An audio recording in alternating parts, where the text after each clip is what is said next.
telescope disconnected.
Clock event closing.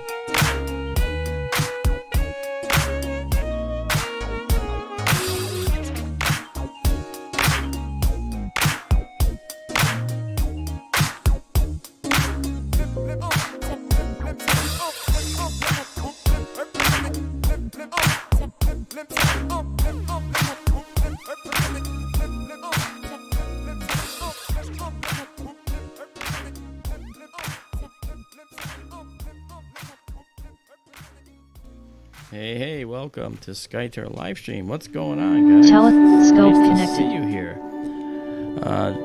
We are just getting everything set up here, and we should be with you in just a moment. I know that there's a couple. You didn't disco, did you, Mark? What's that? I say, did you disco? Disco? No, I didn't go. I didn't do any disco. All that music you were playing. I'm pulling your leg. Sorry. I like it. It was great music, you know. Keeps everybody awake. Yeah, so let me connect our camera here. Okay, we're going to connect our ZWO ASI 294 MC Pro camera, dedicated astronomy camera. And it's probably got a 50 millisecond standard exposure for those wondering what I'm talking about.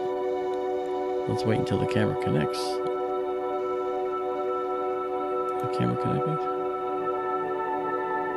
No. Okay, well, I gotta get in there first. Okay. And now we'll take this and go to 1 second.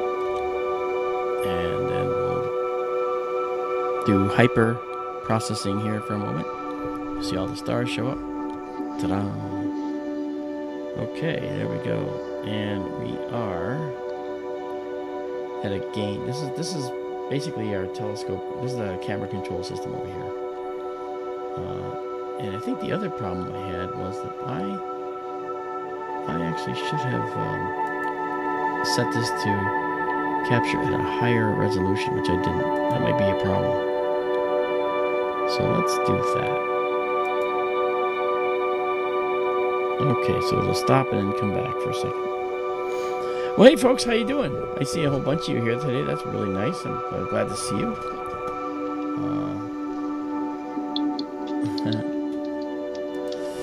I can barely hear you, Mark. What's that? I say I can barely hear you. I don't know why. Everybody should be able to hear me just fine. Can you guys hear me fine? Let me know if you can hear me. It might be you, Daryl.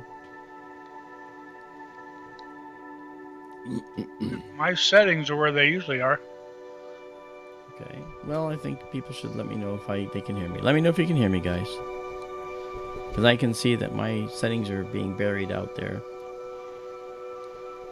Alright, let me try to deduce exactly where the telescope's looking.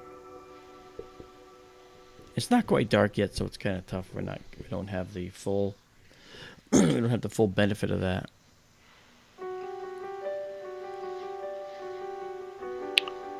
Vera says a little low. Ginga says you're decent. Tim says he can hear you, but I'm louder. Yeah, that's probably true. Anahata says you're low compared to Daryl. Okay. Do I sound loud, people? Yeah, I think that's what they were saying. You're louder than me. Hey, look at, we caught it. Okay, good. All right. So I was just getting our location. The telescope normally knows exactly where it is. I'm just trying to work it out so that the telescope is looking exactly where we want it to be looking. Yeah, Genghis says music's a tad too loud. That's what it sounds like to me. I hear you better when the music's low. Well, is this better? Yes. Okay. Vera says I sound great. Thank you, Vera. I'm making big muscles for you. Vera Lucia Campos, de Brasil.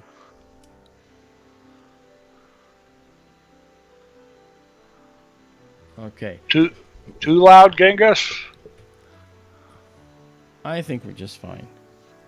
I bet you they'll say we're just fine. I bet they'll say hello, everybody. Just fine.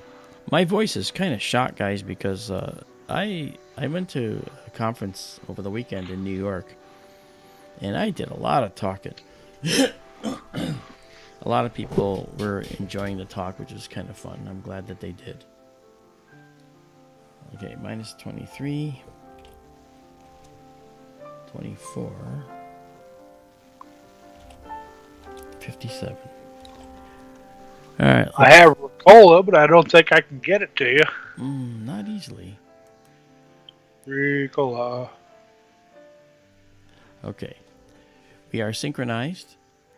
So the telescope has now been aligned. I've been having a few issues with the telescope, but I'm going out there tomorrow. I'm in Connecticut. I'm flying to Arizona tomorrow. And I will be out at the observatory to do several things with the telescope. I'm going to get the telescope properly set up and aligned. And I'm also going to make sure that we have the oh, look at that satellite coming through. Zoom. Look at that, guys. Look at that satellite. Wow. Oh. I like this. This is cool. And we're gonna make sure that we actually can get the the lens. And there's another satellite. Look at that. We just saw 2 in 10 seconds. That is just huge. That's amazing. It's not unexpected though. We definitely see them. I'm gonna make sure I can get the collimation done. That is, I have to set up the camera, get a little more alignment done with the camera. And then once I get it all square, and look at that, a 3rd satellite.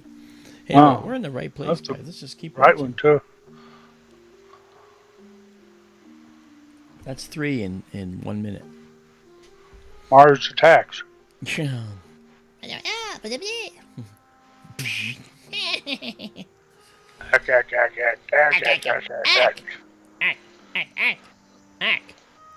Right. We still have 2 of 3 branches in operational order, and that ain't bad. Jack Nicholson is the president, right? Mm-hmm. 2 out of 3 still in operation. That ain't right. That's funny. So this star right here is actually Rho Ophiuchi. We designate the stars.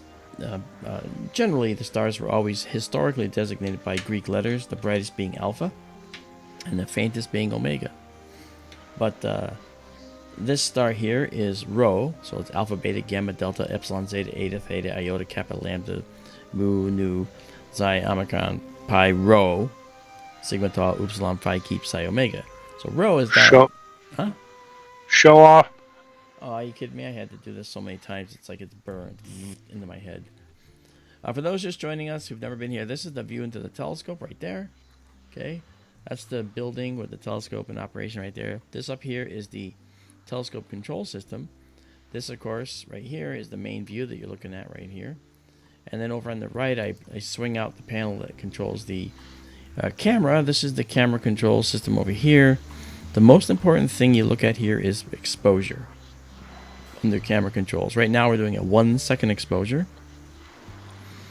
and that's the time that the sensor is exposed to the sky. Down here where it says gain, that's the equivalent of the ISO, or the sensitivity. So if you have a camera that's shooting at a 60th of a second, well, that's the exposure. And if you have the opening set at f6, okay, or f2 or f22, that's related to the gain, okay. No, it's not, sorry. The ISO is related to the gain. I apologize. This is the opening is 10 inches on this. It's a big 10-inch opening. So the gain is actually the ISO, the sensitivity of the camera. So if you have a 400 ISO shot that you're doing at a 60th of a second, then you get a certain amount of data. But if you have a 1600 ISO shot, or a 3200 ISO shot, or a 6400 ISO shot, then at a 60th, then you're going to see more data. The trouble is, the higher... Oh, there's a plane. Look at that. Those Zoom, cool. zoom. Yeah, zoom, zoom, zoom. All right, so 100, like a 60th of a second shot at 1600 ISO, more sensitivity, you'll see more stuff. The problem is, though, you're going to get more grain. All right, so for instance, if I change this ISO from 350, okay, and this camera has very low noise, actually, and I also should turn on the cooler so we can actually start cooling the camera sensor. Right now it's at the observatory temperature, and the observatory temperature is over 90 degrees in there right now. So we're gonna drop the thing down. It's now at 35 and dropping. It'll get down to hopefully minus 6 to 8. If it was a little cooler out, we could get to minus 10 with no problem. Looking at this then, so I'm gonna, if I set this sensitivity over here from 350, let's just go to say 500. Okay. Now, this image over here should look a little bit more grainy, but because this camera is so good, well, okay, you can see it. There's another satellite.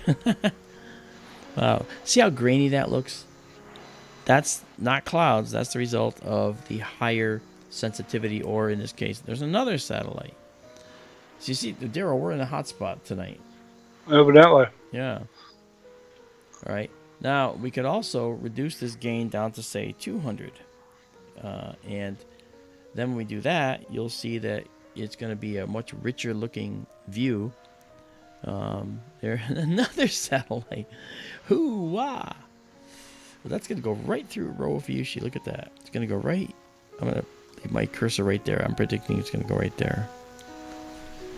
Look at that. That's a neat thing. So, you know, we can actually, if we know that this is a 1 second exposure, and in 1 second it moves that far across the sky, we can measure the length of that, and I can tell you exactly what the altitude of that satellite is. Okay. So let me see how close I am. I'm pretty close. Pretty close. So there it goes. That's neat stuff. So we've seen what? How many satellites now? 5? 5 or 6 at least. Yeah, 5 or 6 in this region. So let's do something. Let's do a live stack on this location. All right.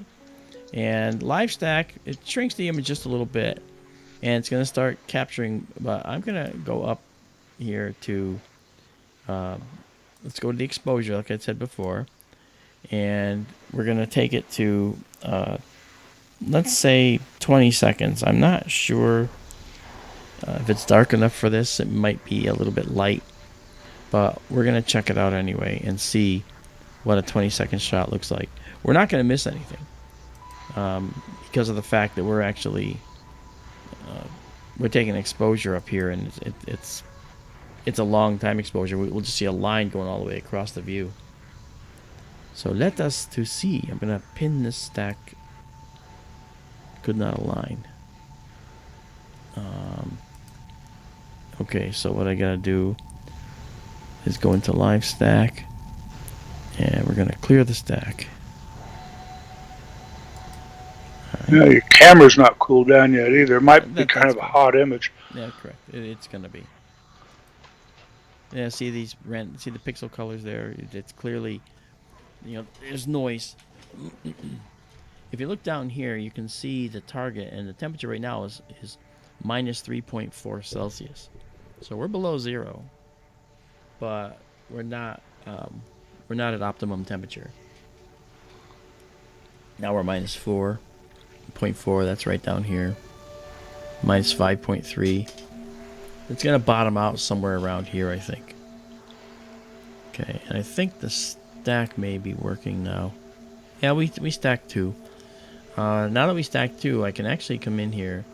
The first thing I'm gonna do though is I'm gonna come out here and I'm gonna undo the hyper processing we were doing. It'll look a little dimmer. Alright, but we'll come back into the live stack now.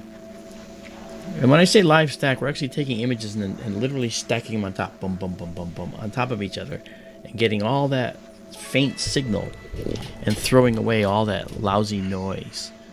Okay, and that's what we're doing here. So let's see if we can actually get this looking somewhat interesting right now.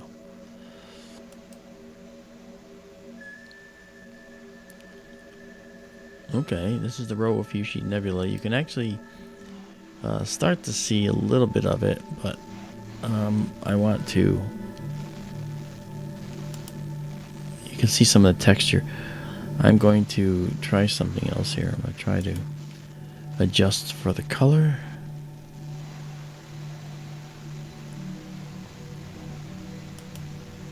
Let me undo that.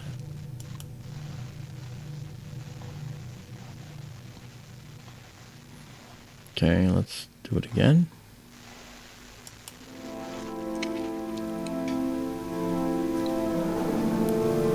And I think... Geez, another satellite. Yeah, we got satellites galore tonight. I think it's pretty cool. Pretty cool. So while we're waiting, I want to say hi to Marianne Robb. Marianne was actually at Pine Bush this year. At the Pine Bush conference is where we all just came from. Pine Bush, New York. A little hamlet of Crawford. It's also the town that we focused on for our Discovery Plus documentary that airs, or actually has been airing. It's like on-demand stream. If you have Discovery Plus, you can go watch Alien Invasion Hudson Valley. And you'll see Ben Hansen, myself, and Melissa Tittle, and we are investigating the 10 years worth of sightings in the Hudson Valley. It's really quite fascinating. I learned an awful lot on this, even though I know what I'm doing with analysis and so forth. It was really a fascinating undertaking. Okay, let me try this. Okay, let me get the camera controls. I'm going to try and play with our histogram here, and that is to say our data. Maybe I can do it like this.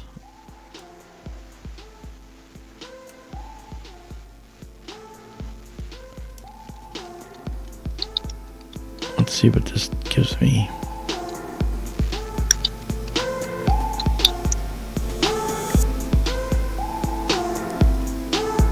Okay, if you notice on the screen, it looks sort of like, looks hazy. I mean, we have a little bit of throughput problems because of the internet, but when it levels out, you'll see some clouds here. These are the Rho Ophiuchi clouds that are surrounding this star. They tend to be bluish around this star, but closer to Antares, which is actually down there. It's actually right down there. Down below it. That's Antares. So if you look at the telescope over here, you'll see that the telescope is actually pointed pretty far west, and that's because Antares is setting. It's going to be setting. So we're kind of just reaching over. It's pretty cool. But you can see the clouds. You can see the borders of the clouds. You can see there's a dark lane right here. It's really quite stunning. Let's go see how many we stacked so far. I'm going to say, what, 6? 8? 14. Okay, I lost track. Okay, so now that I've done that, my temperature now is minus 8.9 Celsius. So it's been a little bit compromised because we started it before it was fully cooled. If I throw on a sharpening mask, you'll notice the image is going to get a lot sharper all of a sudden. And there you go. You can see some more detail now in there. That's pretty cool. You know?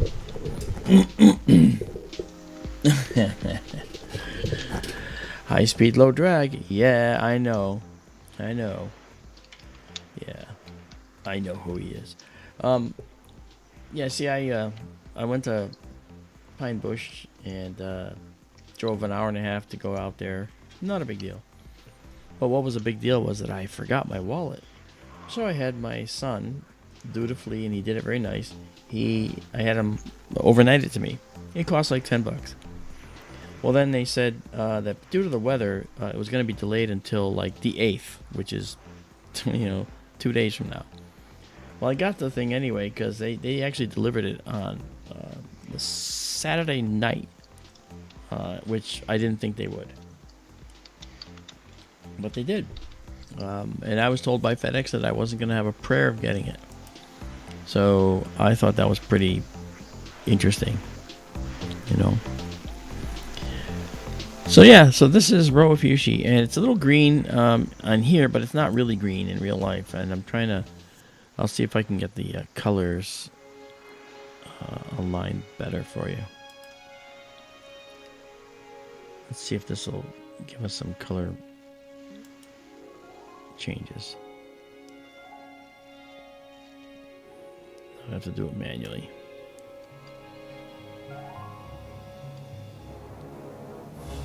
That's not the way to go. By changing colors, however, you can actually use it to look at the nebulae a little differently. See, here you can see this nebula better. And we're only doing 20 seconds. I mean, if we do more than that, it'll show better. For sure.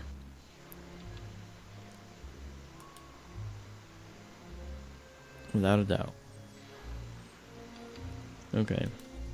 And we're also looking way over there, and I don't think the roof is in the way. But what I'm going to do right now is I'm going to just do a quick check here to see why it's looking green. And I'm going to do an acquisition here, one acquisition. This is our all-sky cam. It's at the end of the run on the roof. And it's just 5 seconds, and we're going to see what we got. Oh, look at that beautiful Milky Way. Let me show you what it's really looking like right now.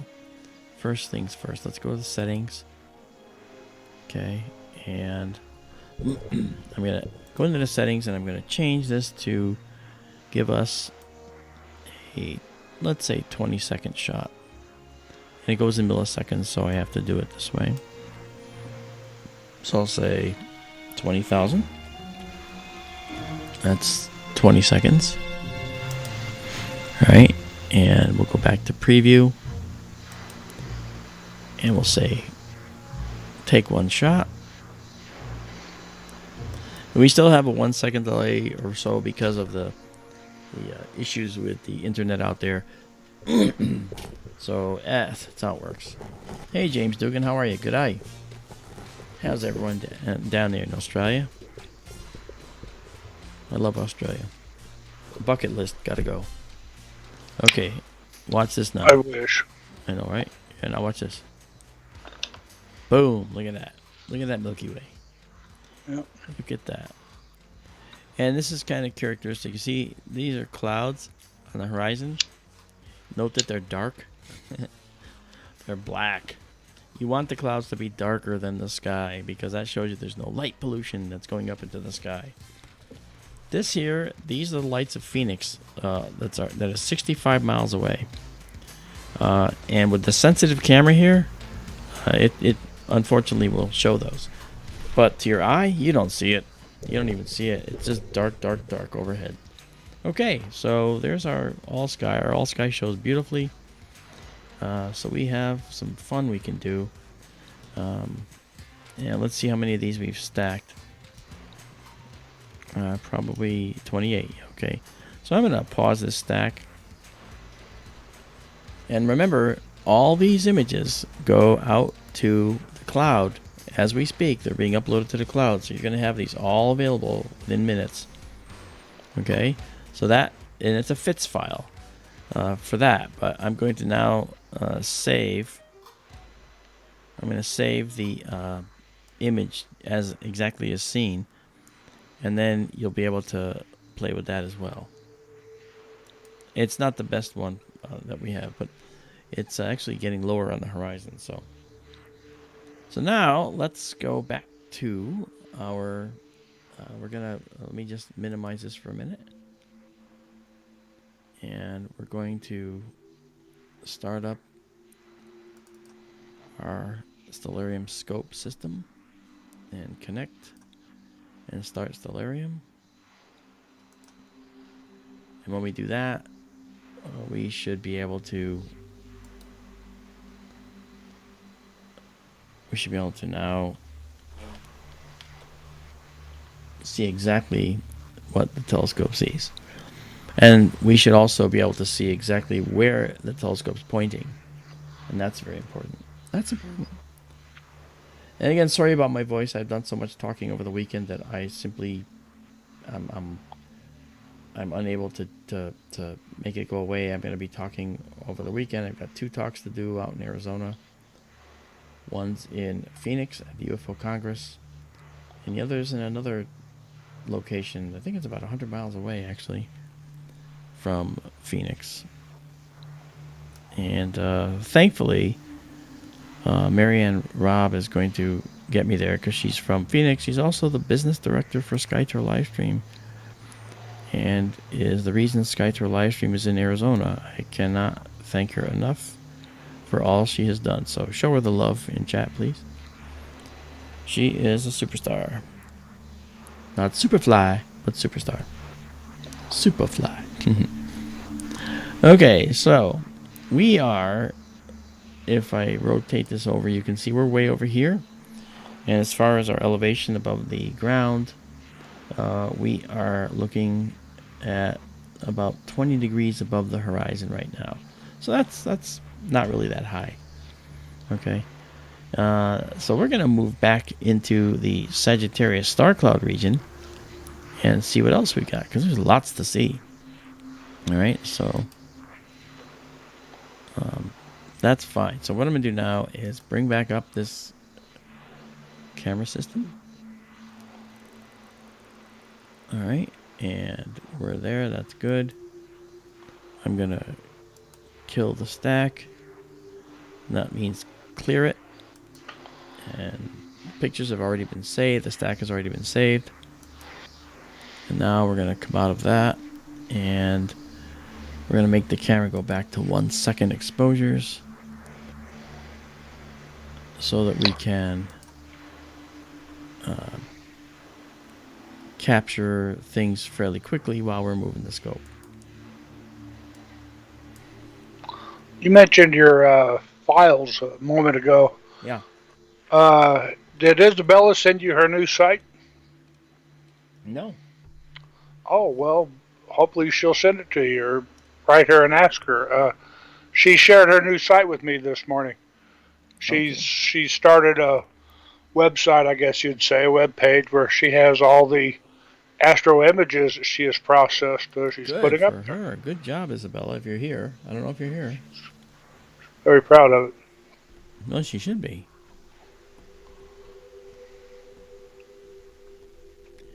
I'm going to increase my gain back to my... Oh, I know why. Yep. Part of the reason was I was doing the gain at 200. So it was like running exposures with of the Rho Ophiuchi nebula with a low ISO system, meaning not as sensitive, so we wouldn't have seen as much. So that shot's not all that hot. But that's okay. So let's see. Now that's more like it. All right. So let's go and find something else to look at. What could we possibly look at? I don't know. We have all these things to look at here. You know,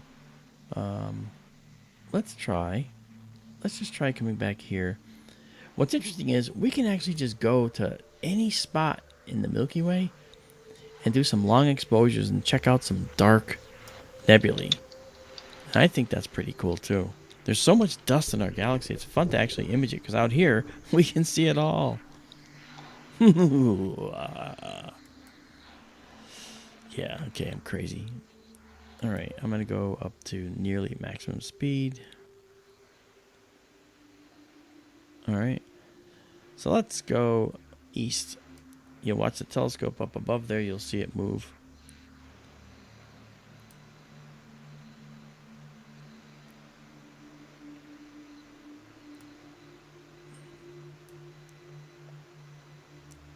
There it goes. And on the screen you can see the indicator indicating where the telescope is actually looking. So I'm going to go a little bit more back to the... Well, actually, if you look at the screen here... Oh my gosh, a satellite right there going through. And another. Holy cow. It's like... Guys, I'm telling you, man, this is crazy, huh? So look at this. This is just a... It's a crazy location. And, you know... And some of these might be Starlinks. And update on Starlink, we're actually looking to get our Starlink here. They said 5 weeks I'd have it, and that was a month and a half ago. So, I don't know. Hello there, Leslie Latin Taylor. How are you? It's nice to see you here. Anahata77, Lauren Newbert. Ray, hey, how you doing, Ray? It's nice to see you again. And I said hi to James and Vera. Lucia Campos, Fantasy, how you doing? It's good to see you. High Speed, Low Drag. Yeah, I know him. And I wanted to say hello to OG Skywatch. How are you doing? Yes, if I find a UAP, do I get to name it? Yeah, I don't think so. They take that away from me so fast. I'd never get to do that, you know? So I don't know. But, it's good to see you guys. Tim F is here as well. It's nice to see you. Genghis is around. Bobby Burgess, what's going on? Bobby, I got your book. Got your book. So I'm going to take care of it. Renee Cruz, how you doing? Elevator music, she says. Okay, well, sorry. Let's see. How is this elevator? I don't know. Only a spooky elevator, I think. Pete Bods, what's going on? Nice to see you. And Daisy and Zoe Amethyst. You know, nice to see you guys too. Donald Kunzer, very good to see you as well. So nice to see you all. Dagger's here. Don D is here. Man, that's impressive. Got a good crowd. Cypher 2. Cypher 2 is always here. That's great. Dude W's here. Roni Hassan. You guys are joining us for the first time. Some of you. You know, and of course, Tana is here. Nice to see you as well. DK, what's going on? Yeah, so we have a bunch of people here that are joining us. Some of them are here for the first time, and that's okay. But we have the telescope is all aligned. We can go to wherever we want. Right now, we're looking. I'll show you at right here. We're looking at this spot in the sky. It's kind of right near nebula. We're gonna actually go to a nebula right nearby here very soon, but for now I want to actually do a photo of this location that looks like there's nothing there, but there seems like this cloudiness. This is Stellarium. Stellarium is kind of showing us a little bit about what it might look like there, but Stellarium is only kind of a suggestion. The reality is this right here, what we're looking at. So what I'm going to do is I'm going to change the speed. This is, like I said, telescope controls over here. This down here is the telescope handset. Whatever's going on in the telescope, we'll see here. So if I hit the 1 key here, the computer knows that means telescope speed, how fast it's going to move. I'm going to change that to 5, and that's like 1/4 of a degree per second. And you'll see it. Wait, why did it say that? No, it shouldn't be 3. It's not 3 degrees per second. That's wrong. All right. And what we're going to do now is we're going to head a little bit to the west with this. And the screen's going to blur a little bit. You see it's like little streaks. And we're going to bring this cloud into view here. All right. There we go. And we'll try this. See what we get. You can see there's stuff there. And I'm looking forward to seeing what else we can get here. There's going to be some cool stuff happening here. And we're going to do an exposure of 25 seconds. Okay? So I set over here, I say 25s for seconds. And at 350 sensitivity. And we're going to stack this. And I'm going to undo this hyper processing system. We're going to clear that because that's the Rho Ophiuchi previous frame that was stored in memory. And now we're going to get a new image here of this location in the Milky Way. And we clear that again. It's not. Yeah. Sometimes you just have to clear it again. Okay. And we're counting now. You see this bar, this progress bar down here. Shows you how far we're going. Oh, 1 minute. Let's do this.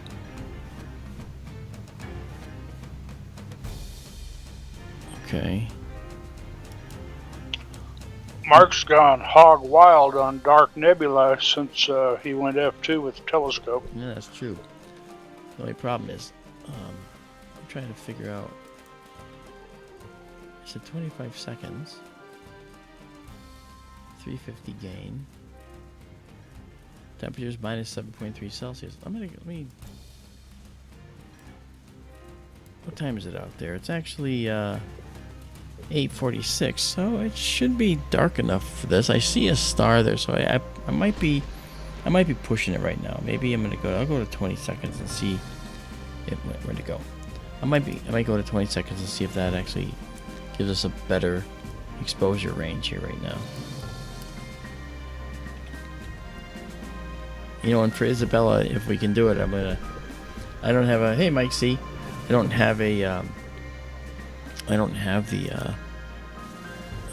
luxury of time tonight, but we're going to be getting the bubble nebula out here, and you're going to see just how extensive it really is. It's going to be beautiful. So, yeah, okay, I think the problem has got to do with this guy right there. All right, that's better. Yeah, you're right. Hog wild with dark nebula, of course. Okay, and we have to clear this because I noticed that the stars aren't perfectly round. Wow. I have to say, you know, I'm just stunned by this night sky. These are not the right colors yet. Yeah, I'm gonna clear this and do something else right now. I'm gonna pause this as well,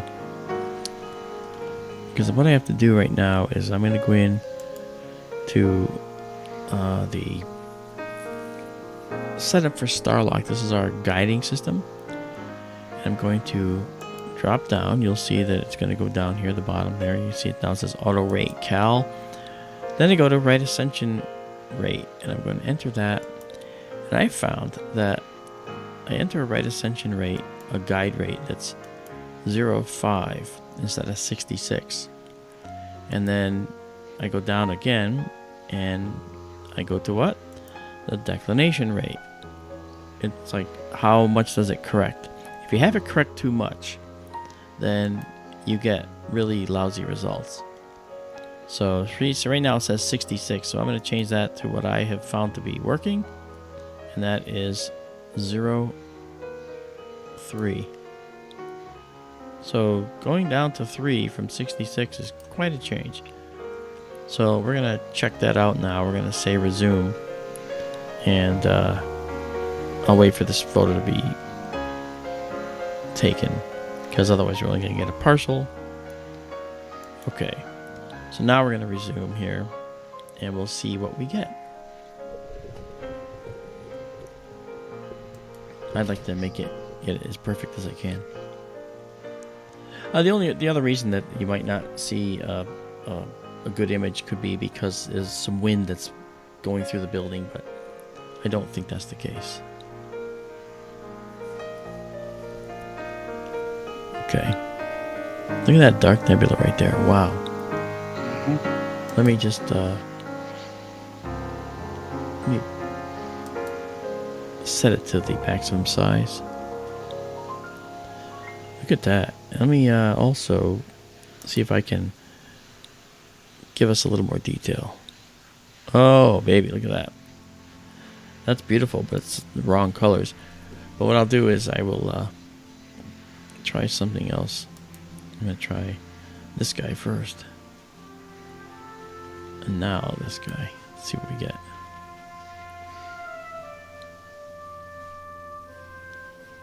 Look at that. Wow. That's beautiful. I wonder what that one is. I wonder what that dark nebula is. They're known as Barnard nebulae. They're you know, E.E. Barnard was the guy that cataloged all these nebulae, or many of them. So I think that's pretty cool. Hey, PG. I got to meet PG at Pine Bush, and man, she is just an incredible human being. You know, she endeared herself to me very quickly. I think that, you know, you can always tell genuine people, and she's genuine. So that is you, PG. Look at that. I think we're going to stack this. What do you think, Daryl? Sure. Oh, wait, we are stacking this. Yep. Okay, we got 5 stacked frames. It says frames ignored, 4, but I think that's because we're messing around. Wow, look at that, huh? Jeez. Wow, that's actually pretty close to the right colors, too. Isn't that beautiful, guys? This is a 20-second exposure. I mean, if we went to 25 seconds, we'd see more. And if I went to 400, it's like going up and up on, you know, several stops. And that's pretty cool. Elevation of the scope right now in terms of elevation. To answer Ray, he asked, the elevation right now, the scope is at an altitude of 28 degrees above the horizon. Okay, so this would be like level, and now we're at 28 degrees above the horizon. Okay. He may have meant the elevation of the land there. Oh, the elevation, I'm sorry, that's a good idea. It's about 2,000 feet.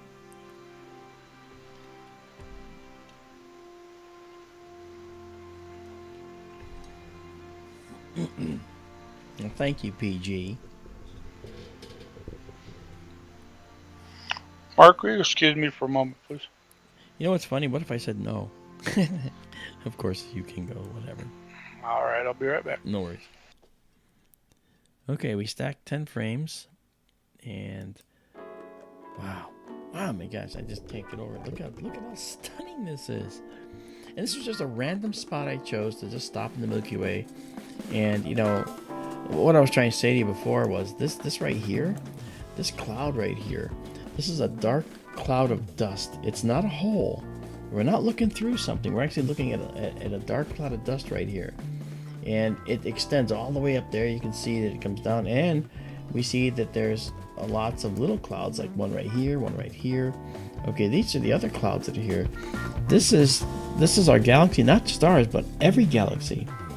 When we have the Andromeda Galaxy in view, we're going to see some amazing dark nebulae like this, but from outside looking into the galaxy. That's really cool as well. You know, so that's another thing which I think you know, helps you with your perspective. And guess what? As the fall approaches, we are going to end up getting toward the winter constellations as well, and we're going to see plenty of dark nebula. You know what I haven't seen yet before? I haven't seen the Orion Nebula from this location. I haven't. It's the brightest nebula in the sky. It's going to be overexposed. We're going to have to be really careful in working on it, you know. But here's something for you. You see all those stars? Well, you see the the clouds there, it's very tempting to think that those are just clouds of gas, okay, that are, like hydrogen that's glowing. But in this case, there's something more. It's actually star clouds. You're seeing millions of stars. How do you know? Well, let's zoom in. Let's go to, it'll be a little blurry, but let's go to 200% of view on this, okay? And when we do that, every one of those dots is a star, right? And you can see the little hole in the middle. That's the thing I have to fix when I go out there. This telescope's not quite collimated perfectly. Once it's collimated, we'll be fine. But look at every one of those things is a star. Every one of those things. So that's actually pretty impressive. Very impressive. Hey, look who's here. It's Lynch. What's up? Nice to see you, Kyle. That's right. Orion the Hunter is what we're going to be looking at, and Orion is my son's middle name. Wow, look at that. And so let's see how many we've stacked so far. 18. We're going to go to 20, a stack of 20, and then we're going to move to the next object, which I can't wait to show you. Whoa, this is great. It's only just up there from where we're looking. It's just a little to the left. Kind of, if I had to guess, probably out there a little bit more. Maybe I'll just past the edge of my screen here, so that's pretty cool.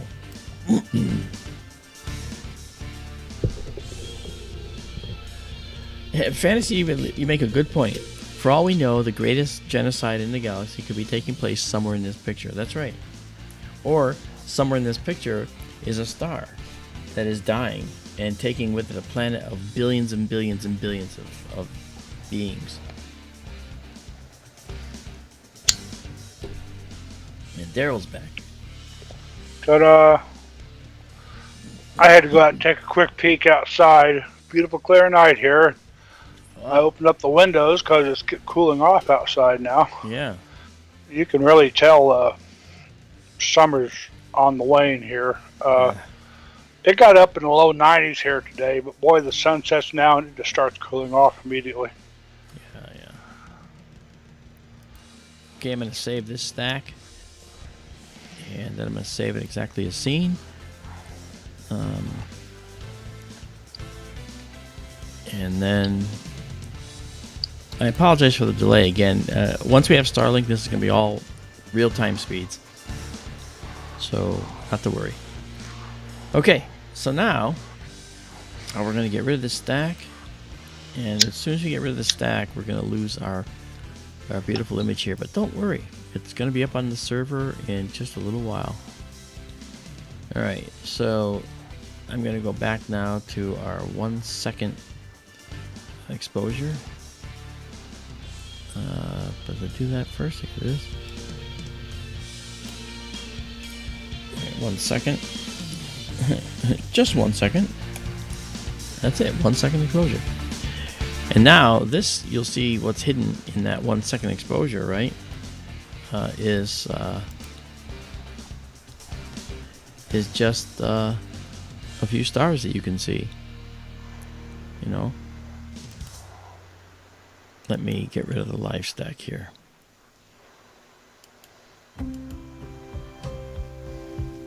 Okay, so that's what it looked like to your eye.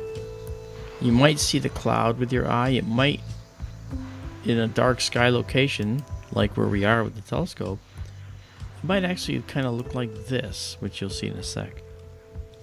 You might see something like this.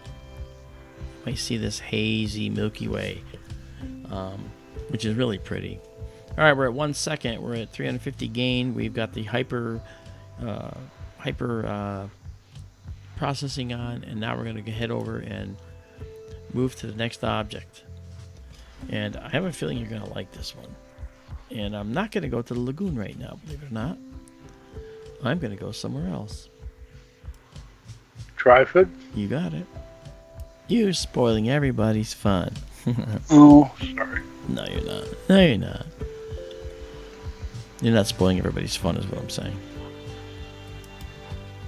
Oh, the Trifid's cool. It is. A little more subtle than the lagoon. We'll go with Lagoon as well.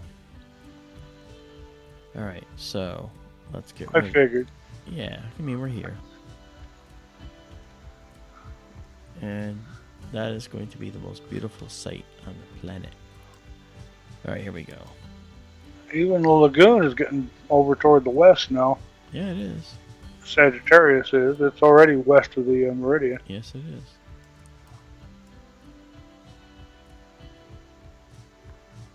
Okay. I've been watching, Jupiter and Saturn up in the, gosh, they're in the southern sky by Yeah. 10 or so now, and How about that, That- folks? down, yeah, That's what I was trying to do. I was trying to frame them both. you could rotate your camera, you could frame them No, both. I know. So they're Omaha is up now under, What? to the lower left of Jupiter now, and What a little is? after that you can see the star Deneb and the Cetus of the Whale following Omaha up. Those are stars of fall. Yeah. That's right. Oh, Get another another satellite. satellite. So this now is the Lagoon Nebula down here. I moved the telescope a little bit, and this is the Trifid Nebula right here. We'll check out the Lagoon, but I'm gonna bring us to the Trifid right now because I want to show you what this looks like. I want to get a nice stacked image of the Trifid for you guys, so you can see it. It's really pretty.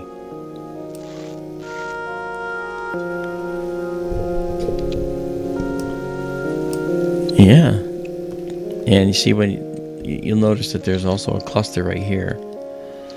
So this is I think this is pretty scene. Look at the blue nebula here. That's a reflection nebula, and here is this red, beautiful three-laned nebula. Actually, the lanes are not, again, voids. They are dark nebula that are in front of this bright patch of nebula in the sky. Yeah. Yes, remember the day of the Trifids? You know, when the Trifids were out there making the noise, they were going like, making that little noise. I thought that was great. That scared the willies out of me when I was a little kid. Me too. Me too. Scared me too. All right. So what we're going to do is we're going to come back here and we're going to cut off our hyper processing. You'll see this go down to what it might look like with a low capability telescope. You might see a little stuff over here. But now we're going to go into live stacking this. And in so doing, I've got the wrong one here, so we're going to clear this. It always saves the last one. I probably forgot to hit clear. And we're going to clear it again after I input. We're going to do a deep photo here, deep shot. So we're going to do 25 seconds. And see if we can do that now. We'll see if we can do the 25-second shot. I think we can. And we'll clear this again. All right. And now we'll see the Trifid as it should be seen. Mr. Data, take us out of here. Yes, Captain. All right. You can see the progress bar and Pumbaa, come on. Oh, look at that. Wow. Wow. That's nice. Ah. Wow. I'm going to pin that. And we're going to let it go for a little while. We're doing 20 seconds. Look at that, guys. Look at that. Okay, this is the Trifid Nebula. Now, this red nebula is the result of hydrogen gas that's being excited to glow by the hot stars inside this nebula. But this star up here is causing this nebula to reflect light. Because it could be two things. It could be because there's no hydrogen up here to excite, or because the star's not hot enough to pump out enough ultraviolet light to excite the hydrogen atoms to do that. but I think this is just beautiful. Let's see if we can actually let me try this here. Get this, see if I can do something. And it's probably blue for the same reason that the sky on Earth is blue. Well, it definitely is, yeah. Okay, this setting it like this is a little more realistic coloring, believe it or not.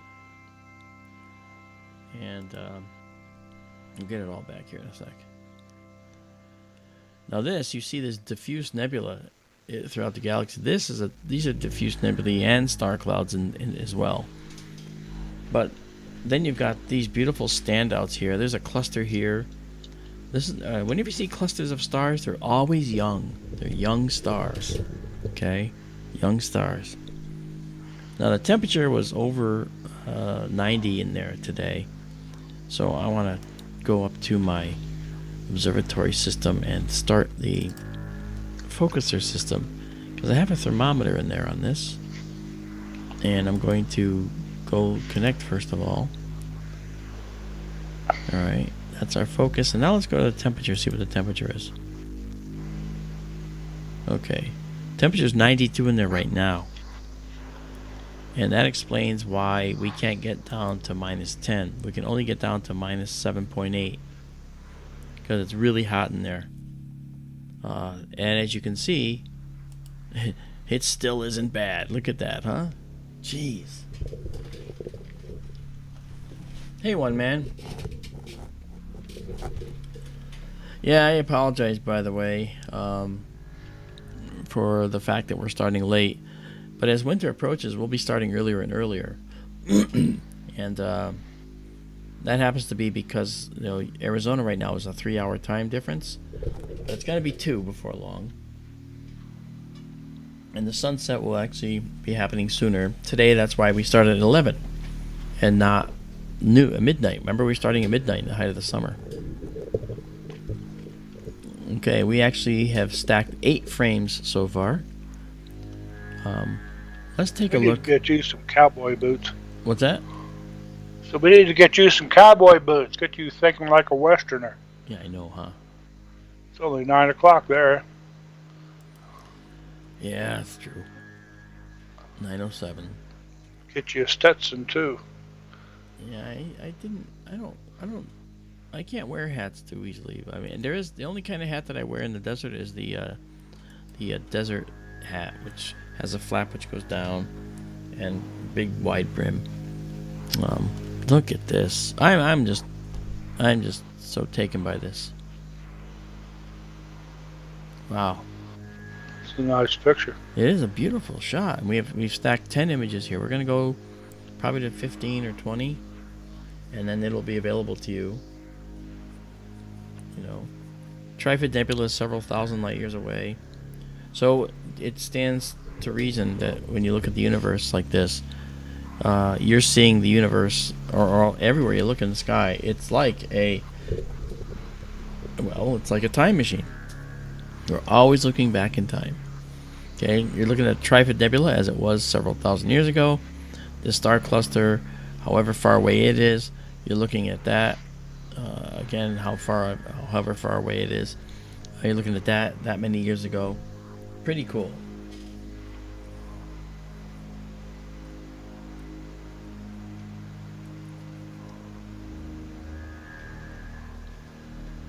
I'll tell you one thing. Fantasy. I was out there, and Marianne knows this. She was in here earlier. I think she's probably gone to bed because she's a wimp. And she'll probably say, "I'm not asleep." You know, call me all kinds of names. I'll deserve it. But the skies out there are so beautiful that I could not sit back and just let the skies go untouched. I had to actually sit there and spend all my time getting what I could for the observatory, getting it set up, getting it all in place. It was so important to get this observatory ready. And I didn't notice my own failings, and I ended up with dehydration and ended up in the hospital out there. And of course, Marianne recognized it, being a first responder, and she basically just packed me up, threw me in her car, and whisked me off to the hospital. I didn't even know there was anything wrong. So they got there, and the doctor said, "Holy cow." I took 3 liters of fluid in 1 hour. That's pretty significant dehydration. Yeah, gosh, this is gorgeous.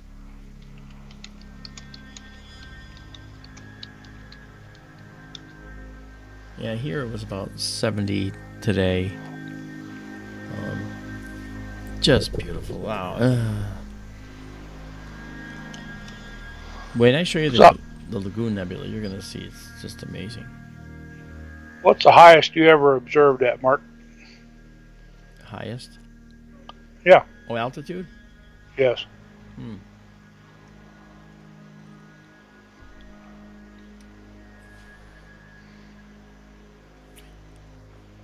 Actually, believe it or not, I think the highest I've ever observed at is this observatory here. Oh. I've never been up on top of like Mauna Kea at 13,000 feet. Yeah. And the other observatories I have worked in, big domes and big telescopes, have all been a lot lower altitude than this one. You know? Yes, fantasy, I learned my lesson. Need to get you up here in Colorado sometime. Well, I was in Wyoming at Devil's Tower, and I'd have to look at that elevation, because I took a group out into the woods, not woods, but the wasteland outside of Hewlett, Wyoming, just 2 miles outside of town. A town where you can actually see the Milky Way in between the streetlights. It's so dark, you know. Wow, this 5,112 feet. in Hewlett. Devil's Tower. Okay, well then that's the highest I've ever observed, and you can tell that you're at a high altitude because you actually see stars that are much crisper and clearer. You'll notice that these stars aren't really bloated and large, and that's with a problem with the telescope right now. I know you can't tell, but there's issues with this image. I see them blatantly, and it's embarrassing to me, but when I get out there, it's going to be all fixed. You know? You'll notice that the stars up top are a little more large, and down below they're tinier.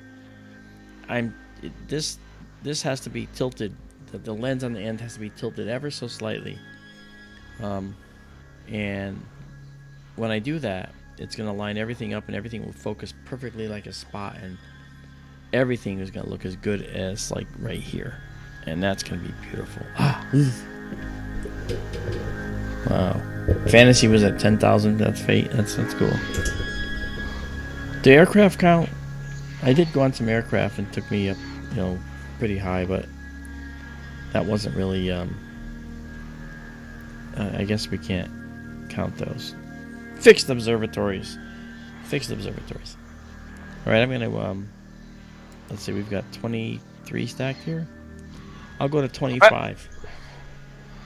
I'm at something over 62. I might be as high as about 65 or 66 here. Okay. Of course, when I lived in Leadville, I was observing at about 10,500, and I set up a few times on top of mountain passes, so I was well over 11,000 feet. Yeah. You were also You were actually well under 0 degrees. I'll bet you. Not in the summer. Coldest I ever observed in a couple of times was up at Leadville at about 10.5. It was 10 below 0 Fahrenheit. Yeah. I did that once down here too. Yeah. See, Daryl, that's why I'm sitting in this bunker. I'm not in the middle of nowhere where it could get cold. Yeah. But see, that's the thing. Well. I wouldn't care about the cold. Okay, now I don't care about the cold because I know how to set this up to work remotely.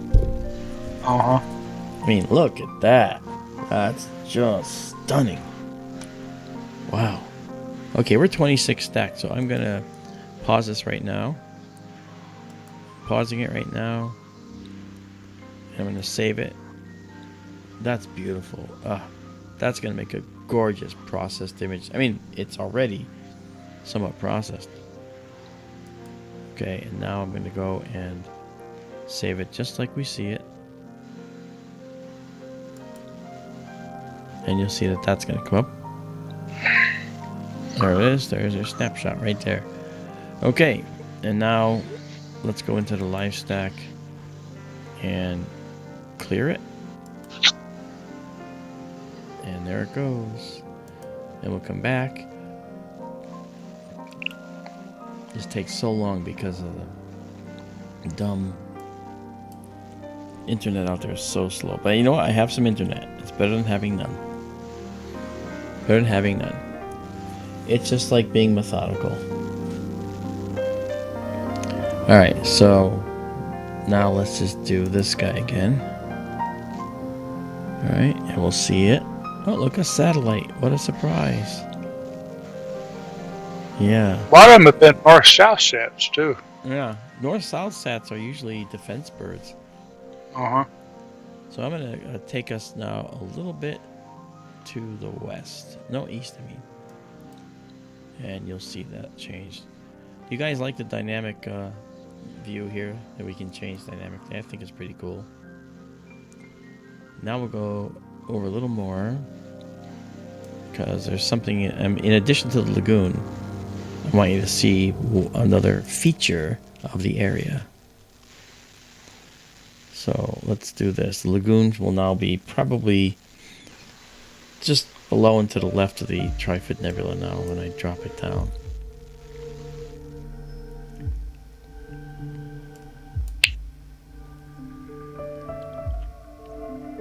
So it should be coming up now pretty quick. Welcome to the summer Milky Way. Here it comes.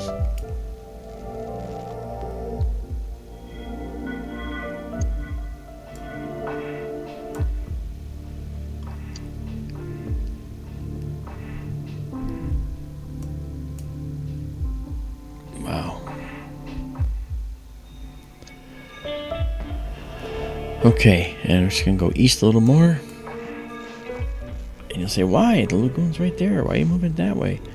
Because what I want you to see is this over here. See that right there? That's a fascinating nebula, and it's actually all associated with this. You know, when you look at the lagoon with your telescopes, your amateur telescopes, you actually see just this. You don't see this. You don't see the gas, and you don't see all the nebula that's between this. You just don't. Alright? However, you will now. We're going to go do another 25-second shot here. And you're going to see this beautiful nebula in all its glory. This is a beautiful nebula. Yes, it is. And we're going to come in here and live stack this. The stack has been cleared. We're going to go out here though, and we're going to remove this processing from there because that will blow it out and make it look too bright. Okay. Hang on to your hats.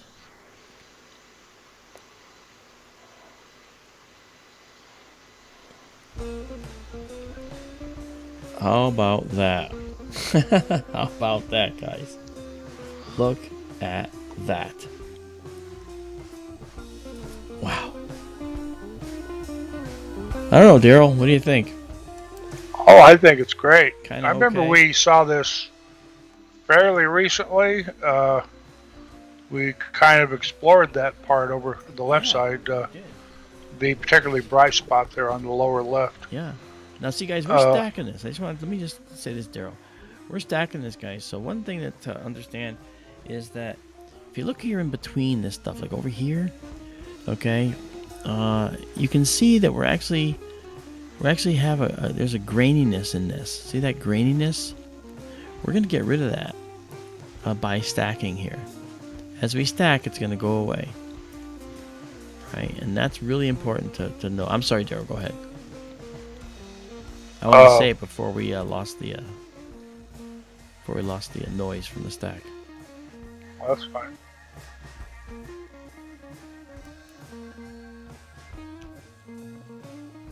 Some of the stars look a little distorted on the left, Yeah, they especially are. toward the upper left. Yeah, it's the collimation issue. Yeah. Like I said, I'll fix that. This is best image so far that I've taken of this whole area. I've done it before and seen some of this here, but I've never seen this stuff up here. It's really extensive. Just beautiful. Jeez. May I answer Corey's question?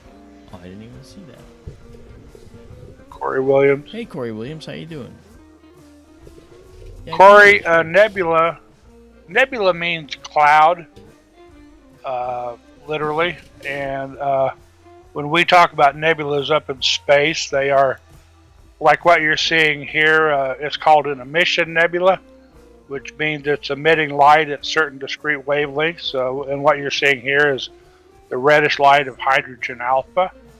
There are also dark nebulas, which are the dark clouds you see separating some areas from others. Here, those are clouds of dust. Yep. So nebula means cloud, but it's It's showing different kind of large, massive, cloudy shapes out in space. That's right. Cloudy shapes. I got to remember that. Cloudy shapes. Sorry. That's funny. That's okay. Yeah, so the other thing, too, about these, Corey, is that when you look at these clouds of gas and dust out in space, you have to understand that the universe was made with mostly hydrogen gas in the beginning, right? And there was some helium and a few other elements as well. But thank you, Ray. But one of the things that was interesting about the universe is that as the stars that were born died, they released a lot of their innards, their guts, back to the universe. For instance, this star that's in the brightest part of the nebula right here, that's sort of blown out right now, in fact, this area is there's an O-type star. O-type stars are very, very hot, very, very blue. That's so beautiful. These blue hot stars, when they die, they only live a few million years, and then they explode in a supernova, and they spew their contents out to the universe. And whatever anyone tells you, keep in mind that stars are the furnaces that create the elements. Okay, so you want carbon, it comes from a star. Helium comes from a star. Magnesium comes from a star. Bismuth comes from a star. Okay, all of those elements in the periodic table come from the hearts of stars.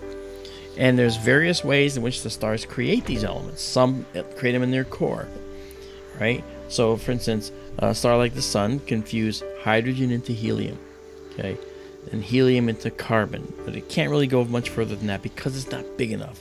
The big stars, like Betelgeuse, which is the upper left star in Orion, was a star that actually had been an O-type star in its early youth, and then it grew into a supergiant star because it ran out of hydrogen, and so it started burning helium into carbon into nitrogen and oxygen into additional elements down into the periodic table, all the way toward iron.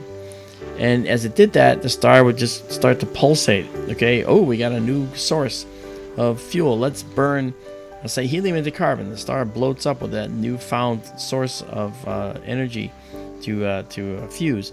And then when it ran out, it kind of contracted down. And then it finds another one. And okay, let's take carbon and go into nitrogen and oxygen. Ooh, it's going to swell up again.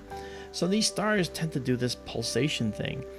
Every time they pulsate, they get huge. You put Betelgeuse, again, the brightest, the red star in Orion's upper left corner, you put that where the sun is, it'll go out almost to Jupiter in size and extent. That's a huge, huge, did I say huge? Star. Okay, and that stuff, that star stuff, will slough off of those outer layers. And much of that is what creates these types of dark nebula that you see here in this image. The dark dust comes from that. And this hydrogen gas, some of this is primordial. It was formed with the galaxy, but some of it was released by the stars when they exploded at some point in their lives. And so everything you see in this frame, okay, everything you see, besides being just like, I mean, it takes my breath away when I see this. But everything you're seeing in this frame is an indication of how the universe is operating. Okay, you're seeing these hot stars like this. There's an O star here that powers most of this nebula. This is also got a young cluster of stars. And this young cluster of stars actually is powering this nebula by putting out this copious ultraviolet radiation. And the hydrogen atom only has one electron going on it, right? So it only has a proton in the middle and an electron.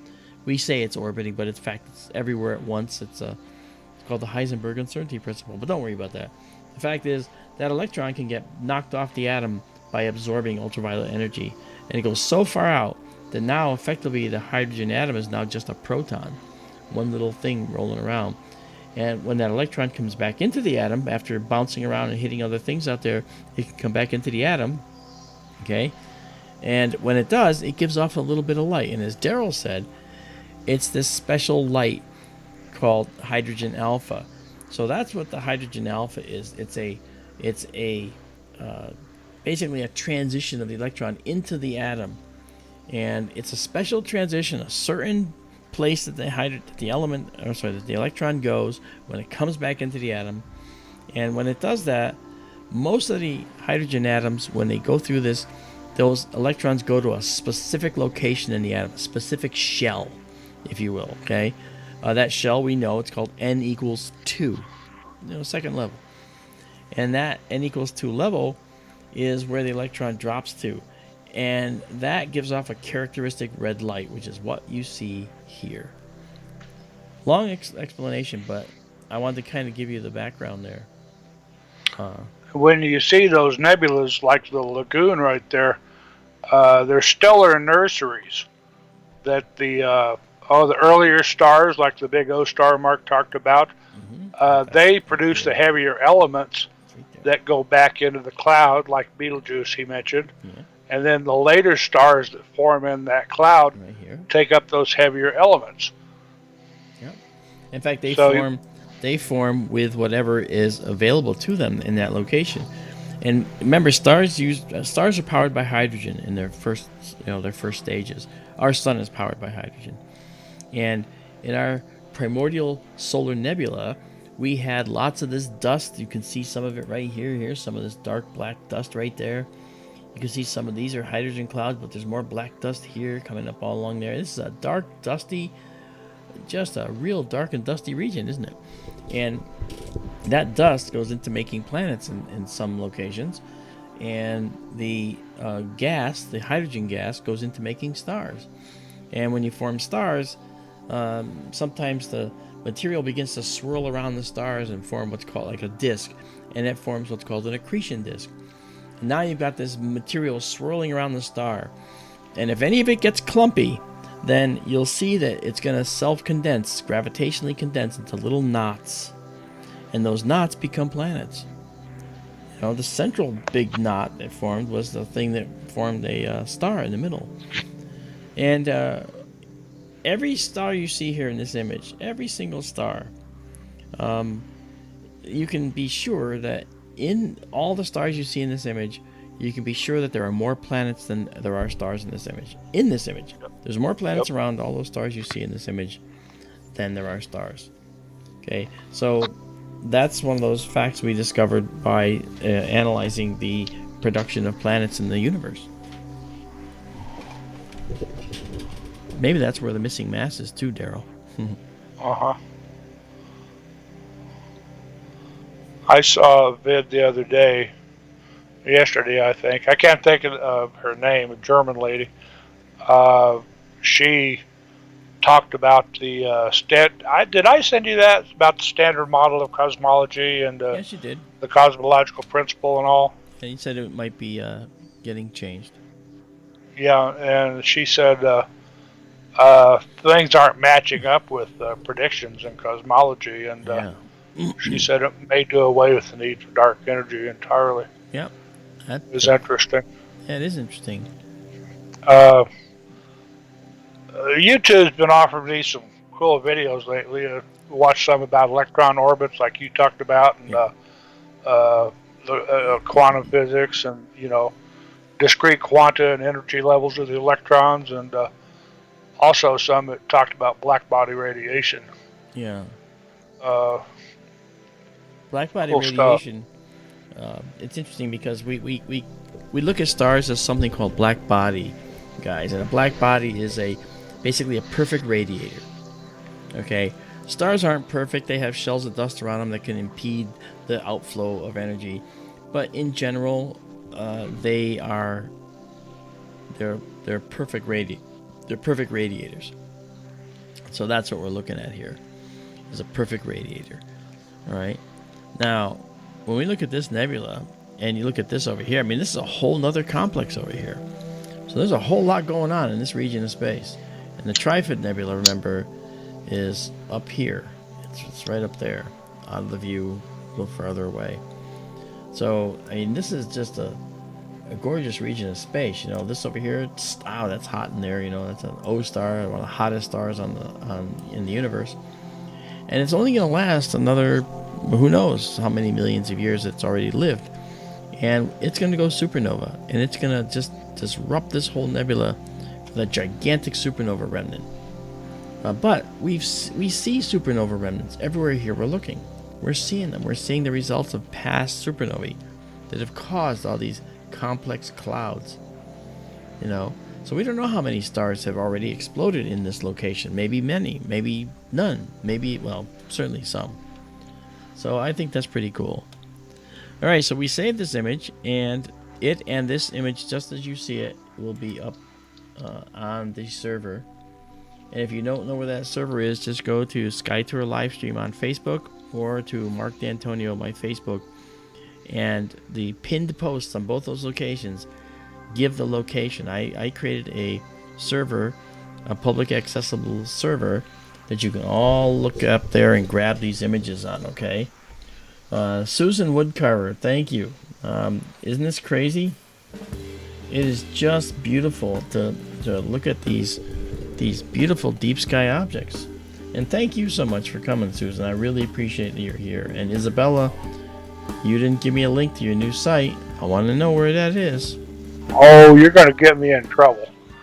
No, she didn't give me the link. So you better give me that link, girl. I want to see everything you're doing. Isabella Melamed, by the way, is in Sofia, Bulgaria, and she's actually a very accomplished artist, and I welcome her presence every time we do a stream. So now, what she has is she's taken on the new idea of, well, not new, but maybe an old idea, but she's revisiting it. She's actually doing some very nice work by taking images that we create in SkyTour LiveStream and doing some image processing on them. We do too. I've written some stuff for Photoshop that we include, and if anyone's using Photoshop, I can give you my what's called an action set, so you can actually pull data out of the objects here that you may not otherwise know, be able to. And I think that if you do process your own photos, I'll be happy to help you and give you tips about how to do it, just like I've done with Isabella. And if you see her work, you'll see she's a good learner. She's doing really, really good work. Okay, this has been beautiful, but what I want to do is let's go pick something else now to go see. I fly to Arizona tomorrow, so I can't go too long here. But there's got to be something else to check out. I mean, it's only the summer at Milky Way, right?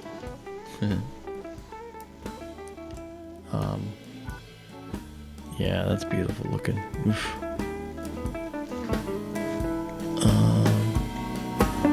You know what I'm gonna do? I'm gonna go up to the Omega. Bring over to What's that? him. I can't hear you, Daryl.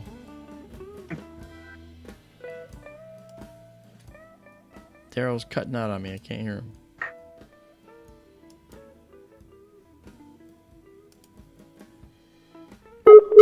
Oh, okay.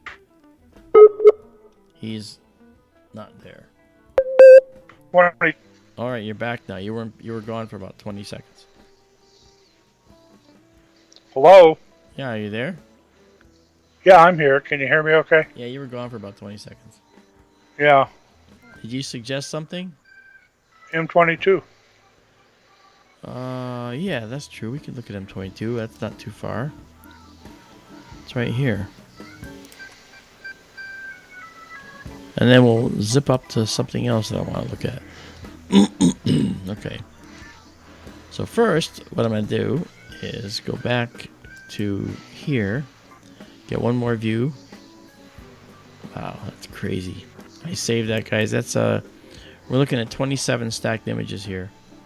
Okay, so that means all the noise in between here, and that's why we don't have noise in here, Isabella. You were asking about the noise at one point, because of the fact that this has been stacked with so many, and it's auto stacking, which is something that we used to have to do manually. Now we're doing it automatically.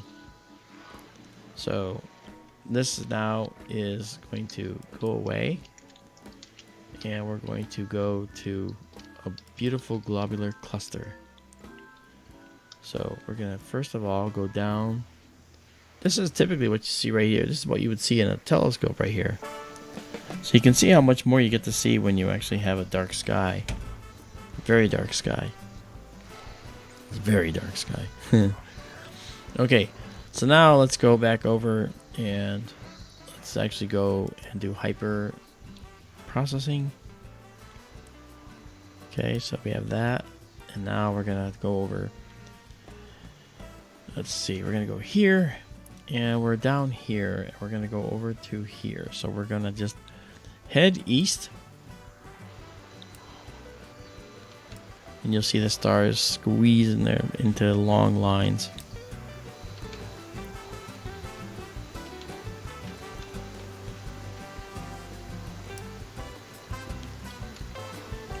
And I think I got my my speed is not going too fast, but I can just blaze over. You'll notice, by the way, those dashes that you see there of all the stars going through. You'll see they're on many different colors, and that's what's really cool. They're very different colors, and that's what we're looking at. That's what we're looking for right there. So let's just pop over here and check it out. Look at that. This is called the Measure 22. It's actually the Sagittarius globular cluster. It's called the Great Sagittarius Cluster. It is great, isn't it? It's really great. And Yeah. it's really pretty. Sits just above the handle of the teapot in Sagittarius. Yeah. That's right. And now let's do this. Let's bring it down here. Okay, and let's go to a 20-second exposure. We gotta. It takes 14 seconds for our auto guiding system to acquire, but we're gonna do 20 seconds here because we don't need to go much more than that for this. And we're gonna turn off the hyper processing and go into the live stack. You can see it right there, just barely. And we gotta clear that. I know it's beautiful, but it's up on the server by now, or actually on its way. Okay.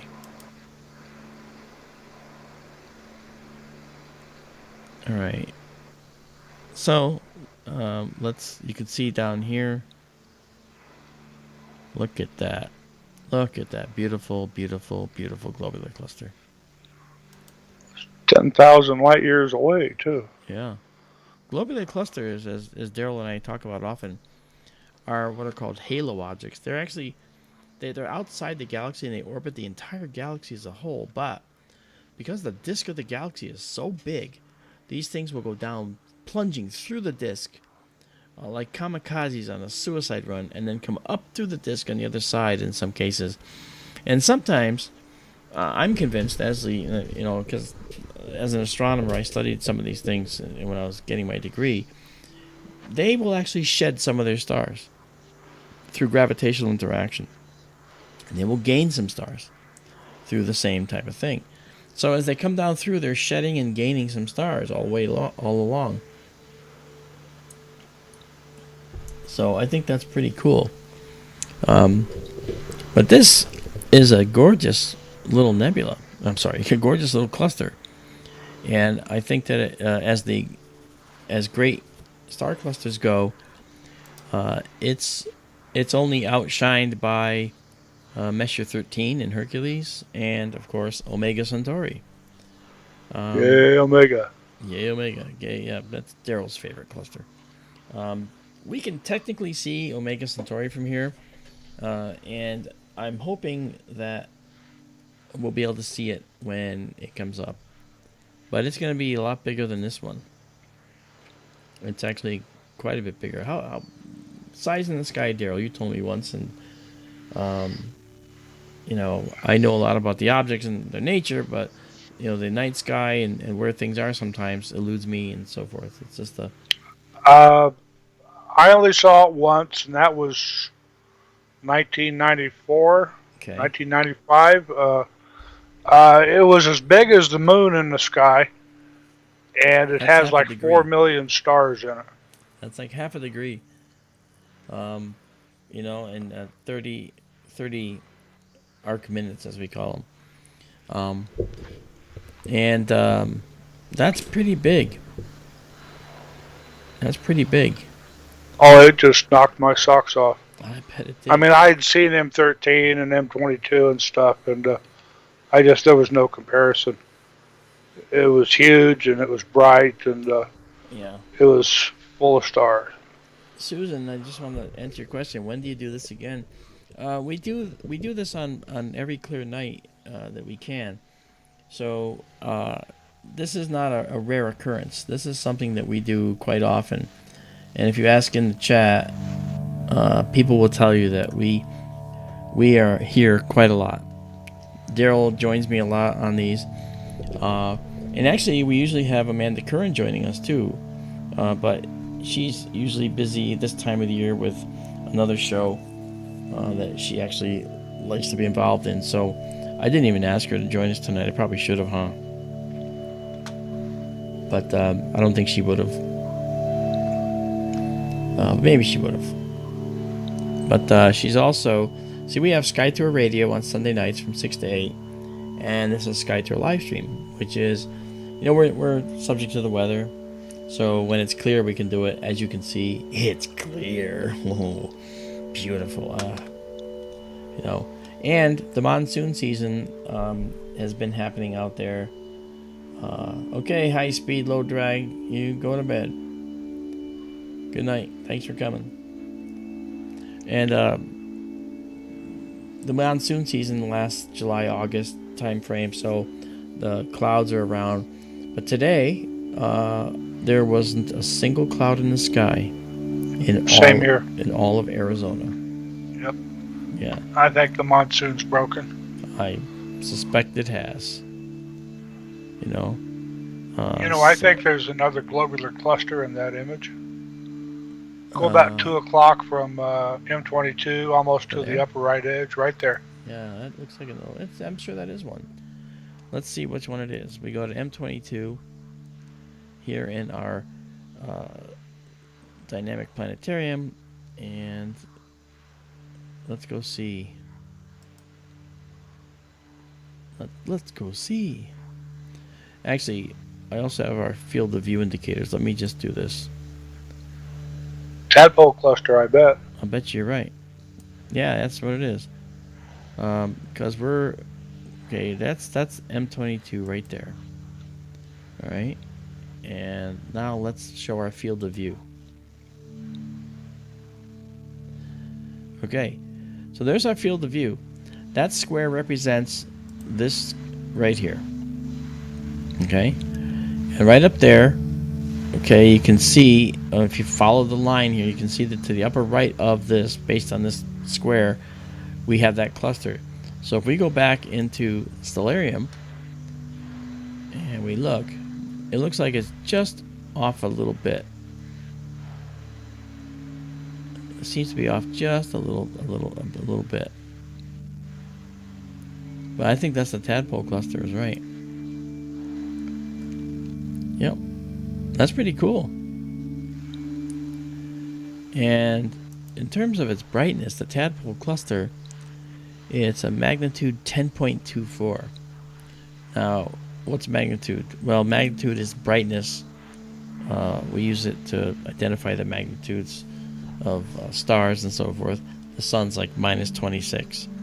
Okay, negative numbers are brighter. Vega is magnitude 0. Vega is almost directly overhead at sunset. And if you see Venus after sunset, it's about magnitude 4, minus 4. Yeah, and the moon is like, what, minus 13? Yeah. So we're talking about a brightness scale. So higher numbers are fainter. This is magnitude 5. And this is magnitude 10. But it doesn't mean that this is basically twice as bright because it's only magnitude 5. Okay, it's actually a logarithmic scale, meaning that it's actually 2.512 times fainter per magnitude. So you can actually figure out how many times brighter this is. This is actually more than 10 times brighter than the tadpole cluster.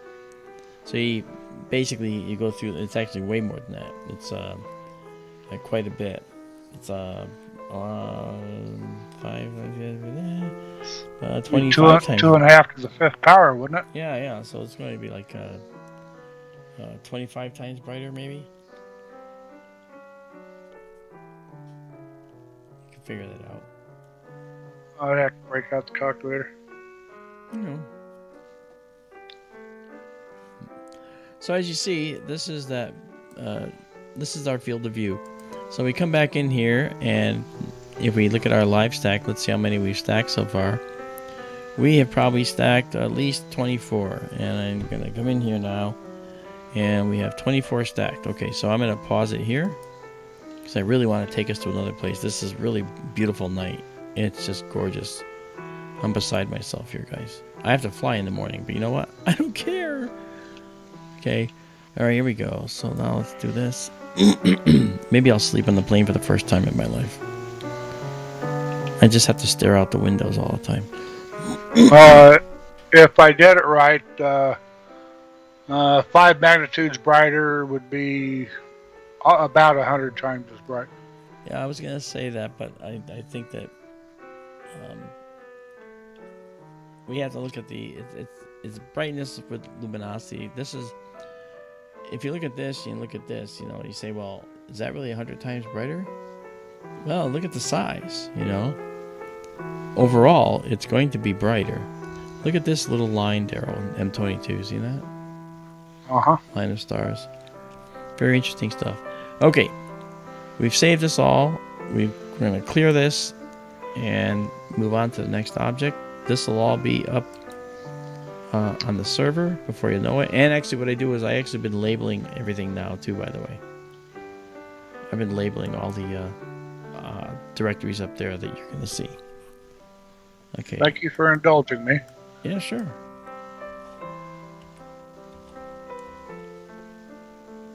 All right. We're back to a 1 second exposure. And we're going to hyper process. The blue color is based on the filter we're using. And I can color correct that, and we do. Okay, so now we're going to go back into our wonderful planetarium system here. Back out a little bit. Again, I hate this stupid 1 second delay. You gotta be It's like if everything you did had a 1 second delay to it, I think you'd go crazy pretty fast. We're so spoiled. Yeah, well, we'll get it back when we get That's a 21st century problem if I ever heard one. Yeah. Okay. I'm going to take us to the Omega Nebula. Just to show another nebula. The Omega Nebula's got some really cool coloring and so forth that goes on in it. That's really just fascinating.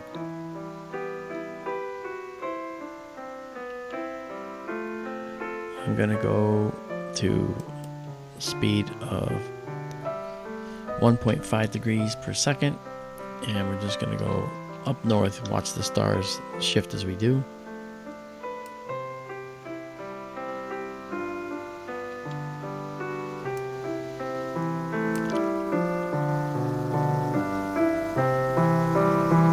Okay. And now we're going to head west a little bit.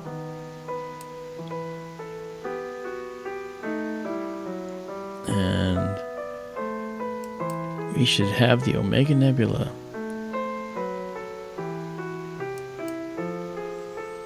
Let's go see. There it is.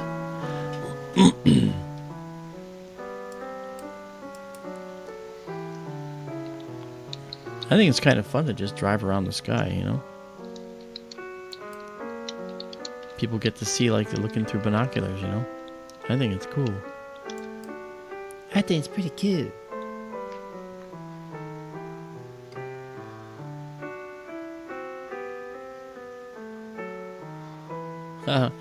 Isabella's still sleeping. That's okay.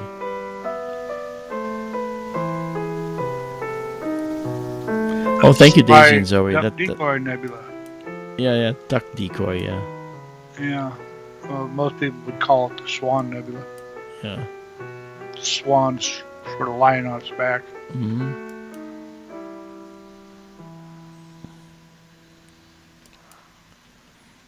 Okay, we're gonna drop this down to a guide kind of rate. And we're just gonna pull it back into the view a little more, and then head north a little bit. And we're gonna try something a little different than we've tried with this nebula before.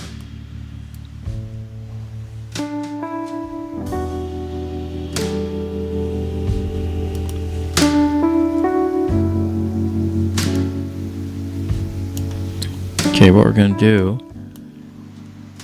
is I'm going to probably overexpose the center here, but I want to show all the rest of the stuff around here. Yeah. Because You've got something going on at about 2 o'clock from the main body of the nebula. Right there, you mean? Yep. Yeah. So, what we're going to do is we're going to come in here, and while we do all this setup here, the guiding system is getting a lock in there. And we're going to set this to 25 seconds. The gain is 350. That's actually a good gain. And now we're going to go in and live stack this as well. And so we're going to see what we're going to get. Okay, let's go. What happened? Where did my live stack go? Time's your flight tomorrow, Mark? 5:30 in the morning. No, I'm just kidding. It's I might just stay up. No, it's at 11:15 is boarding time. But I've got oh my gosh. Yep. I have sleep on the plane too. You bet your bippy. Okay, I'm gonna come out of here and bring us back here by undoing this. It's going to bring us back down to a normalized view. Okay, and then when I come into the stack, I can now look at the colors. Alright, and then process for the data. Look at that. Is this not amazing? Wow. 3 frames have been stacked right now. And we're going to come out of this. And get back to being able to see it.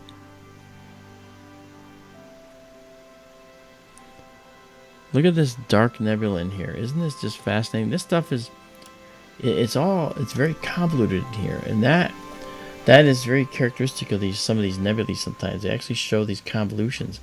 It's an area that there's tendrils of dark dust that are actually spiraling along and actually self-gravitationally condensing in some places. For instance, right there, okay, right there is a place where it's self-gravitationally contracting there. That self-gravitational contraction could lead to potentially planetary formation at some point, or stellar formation, star formation. But it's just beautiful. There's so much going on here. It's almost like it has too many stars, doesn't it? It's what it almost seems to be. I've never seen you do such a deep exposure of the Omega before. No, I haven't. No. I haven't. It's really such a beautiful location. See, we got this going on here. We got this stuff. No, this is a red nebula. This is actually hydrogen alpha, as we talked about before. That red excited nebula. So is this. Okay, but it looks like it's more orange, but only because it's been exposed so much more. If I were to play with the color balance, you'd see the nebula would actually take on a different appearance. Okay, if I just take this, let me just see if I can adjust colors.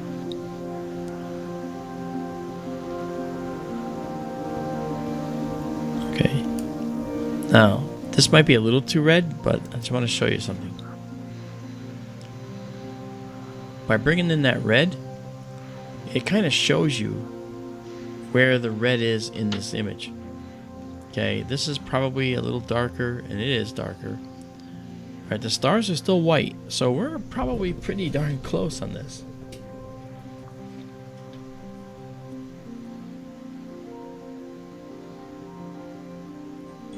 And sure got a lot of dark nebulosity going on too. Yeah, we do. Look at all this. Yep. Wow. Just outstanding. And we've stacked 10 images so far. I'm going to do a color correction, see what it thinks the color should be. It's going to mute these colors a little bit. See, it makes them too blue. So I'm going to take down the blue, because the blue would get knocked down a little bit. It's being fooled, I think, by the fact that there's it's being fooled by the fact that there's a filter. So by taking them down a little bit, like this, okay, this is a little bit more like it should be. See, the blacks are black, the whites are white. A little too blue in here, but you know what? We can fix all that. Hey there, Preston Paget. How you doing? Thanks for coming along. Make sure you guys subscribe if you haven't. You know, subscribe to SkyTour LiveStream. You know? There's a loaded question for you, Mark. Where are we looking? Oh, let's see. Okay. Yeah, actually, I'm the Mutual UFO Network's chief photo and video analyst, so I see that stuff all the time. But as an astronomer, I'm also kind of a voice of reason, you know. So my opinion is that there's no reason they can't be here. Now, you may know Avi Loeb from Harvard. You know who he is. Well, Avi and I have done television shows and podcasts. We've done stuff together. And we're of the same mind. Actually, Avi's going to be on our show, SkyTour Radio. I didn't tell you that, Daryl, but he's going to join us for a night. And so will Doug Trumbull, who is also working on something like AVI, which is the Project Galileo, and Doug's working on the UFOTOG/Aerial Anomaly Detection System. I should say we're working on it, because Doug and I are doing that. AVI's doing Project Galileo. But because he's tied to Harvard, he's getting a lot more traction than we ever did. So, but he wants to talk to us about how we're doing things, because, his approach is to generate some telescopes to look up in the sky and try and catch some odd motions. If you were here earlier, you saw that in our images I think we probably saw 15 satellites, early on. Now as the night goes on, it gets darker and darker, and we get more toward the midnight side, like we are. Okay, we're at 10 o'clock out in the desert, and it's 1 o'clock here on the East Coast, where I'm operating this from. And the satellites are going to get dimmer. You'll see them, and you'll see the ones that are in higher orbits.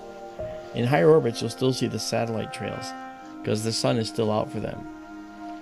Depending on their angle of inclination to the sun. But the low Earth orbit ones, the ones that zip through the field, those are the ones you see just after sunset out there.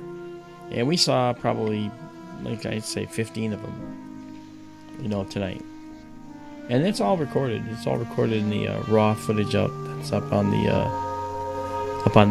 server.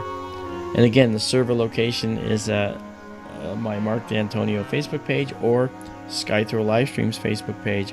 It's their pinned post at the top of each of those locations. That is something that's really cool. So we'll actually, you have access to all these images, just like you see them here. In fact, exactly like you see them here. You'll see them up there. Plus, you can get the stacked images and process them yourself, if you like. Anahata, I don't know if I said hi to you, but that's Bonnie. Hi, Bonnie. I'm sorry if I was remiss in saying hello to you. Yes, go ahead, Daryl. I'm sorry, I was muted. Did you say that Avi Loeb is going to be on SkyTour Radio? Yes, he said he would be on. He said he'd come on. I talked to him the other day. Yeah, Avi, like I said, he's a really good guy. And Avi's, book, I think it's called Extraterrestrial, and he was really made some waves when he started talking about how the Oumuamua asteroid / potential alien probe came through our solar system. Sure thing, Preston, no problem. And he felt that maybe what we were looking at was a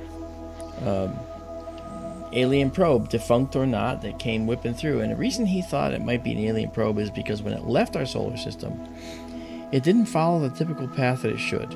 When you have a gravity well, that is the sun, with its gravity, okay, and you have something coming in, when it goes around, it's going to form a specific path, and it's going to make a specific path. Parabolic path, hyperbolic path, okay, a path that, takes it back out of the solar system. But if it does this, if it comes in and it then does this, and makes a weird path, it shows that it was self-directed in some way, and that's what Oumuamua seemed to do. Now, there could be reasons for that we don't yet know, that are natural. But, as I said before, if you look at all these stars here in the image, okay, all these stars here, these stars are all suns, effectively. They're potentially stars like our sun. I don't mean the same type as our sun, but stars that can support planets and possibly life. And if that's true, then we might be looking in this one shot. Perhaps we're seeing 1,000 planets that can house life, maybe only 3 or 4. See, we know that there's minimally about 25 million Earth-like planets in our galaxy, and as many as 10 to 20 billion Earth-like planets in our galaxy. And our galaxy is kind of small to medium-sized. The Andromeda Galaxy has, the Andromeda Galaxy has 10 times as many stars as ours. Maybe 1,000 times more stars than we have. We don't know how many stars our galaxy actually has because we're in the forest looking out. Every star you see in these pictures we're taking are in our galaxy. When we look out through all those stars at other galaxies, you'll see stars and then galaxies. The distance from those stars to the galaxies are measured in millions of light years, typically. So it's just incredible. This object here we're looking at is in our galaxy, as is every star you see here. This is the Omega Nebula. Now Daryl called it the Duck Decoy Nebula, and people call it the Checkmark Nebula. I just call it the Omega Nebula because that's its name. You know. Yeah, well, classic astronomers, they, like you, knew their Greek alphabet, and they thought it resembled the Greek letter omega. Yeah, it sort of does.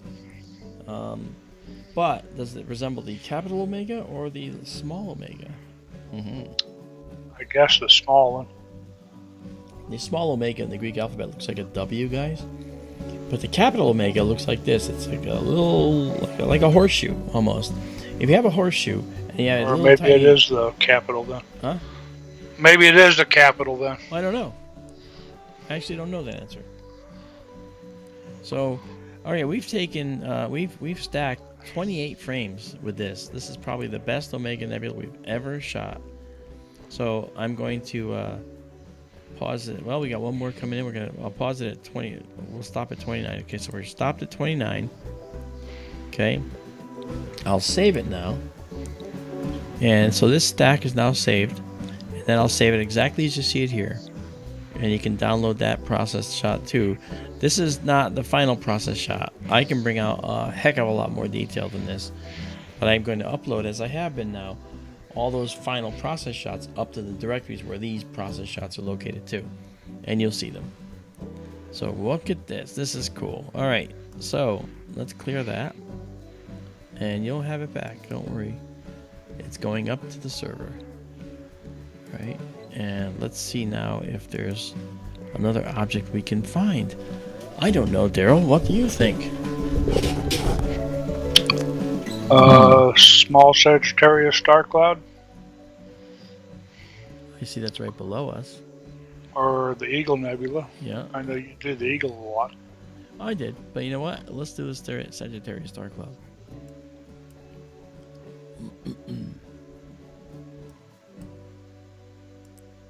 Oh, I have to increase my speed. We're going to get some speed back here. But we're only going to go to like 1.5 degrees per second here. Isabella has a question for you when you have a moment. All right. I'll be right with you, Isabella. All right, let's just do this now. Pop over one bit. Oops, went too far. That darn 1 second delay. When I go out to the observatory, I'll be staying on site, so I'll be able to. I won't be able to stream when I'm out there. That's the thing. I don't have a Starlink, and the internet is dog slow, and it would not support the throughput of having to do what we're doing here. So I apologize ahead of time for that. Okay, so there we are. So let's see what Isabella's asking. Let's first of all go into the star cloud here. Here's a small Sagittarius star cloud. And it looks this way because we're still on 25 seconds. So we're getting some weird stuff here. But I'm going to take and change that to 1 second again. There we go. May I answer Susan's question real quick? Yeah, sure. Okay, Susan, the stars are old, but most of those that you see, well, all of them that you see are inside our galaxy, and they're more on the order of thousands of light years away, and most stars live billions of years. So I dare say most of them are still in existence. The really big, really hot, bright stars like O's and B's, they only live millions of years. Then they blow up and reseed the area with heavier elements. But right. Most of the stars are smaller, and they last a really long time. So I would guess most of them are still there. Then Daryl says what I think is also true. The stars tend to last. Stars that are like our sun last about 10 billion years. And you'd have to be looking out more than 10 billion light years to see a star that may potentially not be there right now. It's like the sun. Because if you see its light, then it means that it took 10 billion years to get here. So you know, if you look at the way this operates, and James, I'll get to your question in a second. The stars that we see that are close by or in our galaxy, most likely, the great majority of them are still there. And I say that because the great majority are these little small, I call them percolators. They're little M-class stars. They're small and they're red, and they're the ones that actually have the most planets around them. Incidentally, there's more M-class stars in the universe than any other type, and so most planets are going to be around those. And to Isabella's question that follows on to that, if we look at all the stars in the sky, we're seeing that yes, if we do the statistical analysis, it's true that there are more planets than there are stars in the sky, and that almost all the stars you see could very likely have at least one planet. That's a finding that is kind of hard to fathom, but it's actually true. It's very true. And James, on your question, darks and flats, let me explain that. Because of the noise in systems, we take what are called dark frames. Ay, ay, ay. Oh my gosh. Wow. Behold the small Sagittarius star cloud. Yeah. Yeah, it's just beautiful. Anyway, so what we do is we take dark frames, which means that we basically cover the end of the telescope and then take the camera shots. Okay? And the reason we do that is because then we see the noise patterns that the sensor of the camera makes, and we can subtract those out. Okay? I have yet to get any darks with this. The reason is that I have a large cover that I have a motor for that I had out here that I was using to close the telescope and open the telescope. Okay, I could use that to make darks, but I'm not using a cover on the telescope right now because I have not installed it. Once I install it, I can do that. Flat frames, on the other hand, are a little different. Sometimes when you're looking at an image, you'll notice that you'll have like a darker area around the edge of your frame. That's called vignetting. You know those vignettes, like when you have a photograph and then there's like a little round object, you know, a little dark halo of shadow around the head. To kind of be like, they do that to be really, you know, artistic. You know, it's sort of an aesthetic thing. Well, with cameras in astronomy, we don't want that. Okay, if you notice on this image here, it's got a little bit of darkness along this right edge, but along the left edge we don't have that. Right to the end we don't have that, and the top and bottom look good, but there's a dark band on the right side. What's that? I have what's called a dew shield. You can see it in this image right here. Okay, the dew shield is this little cylindrical thing you see right here sticking off the end of the telescope. Okay, and that goes down to the telescope, but it's a little bit misaligned because the telescope went into a mode called runaway mode at one point, and it came down and crunched onto that dew shield, and so it moved the dew shield a little bit. So when I go out there, I'm going to realign the dew shield. I'm going to collimate this and get all the stars perfectly round, and then we'll be in good shape. All right, and so that issue is going to solve this problem. So, but by doing what we're doing, I could improve this by using darks, as I mentioned. Just, you know, cover the scope and then take pictures and let the sensor noise be subtracted out. And flats, get rid of any of the stuff you might see around the edge where the center might be a little bit brighter in general than it should be, you know. And flats are actually something we could use. And there's a way to do flats.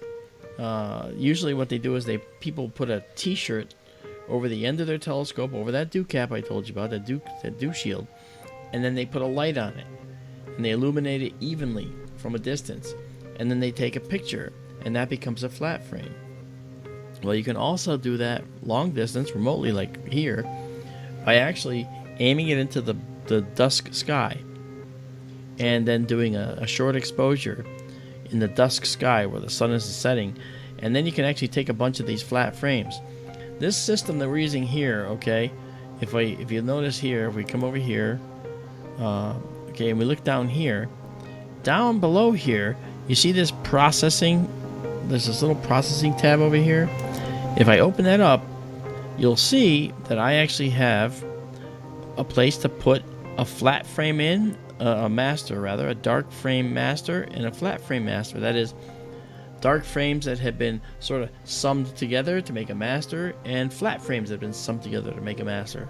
I can put that in here, and it'll be automatically subtracted in this process. And we're not even doing that, and look how gorgeous this looks. You know? So anyway, I think this is NGC 1655 or something like that. I mean, it's sort of at the lower left of the Sagittarius small star cloud. It's beautiful. So yeah, so that's pretty good.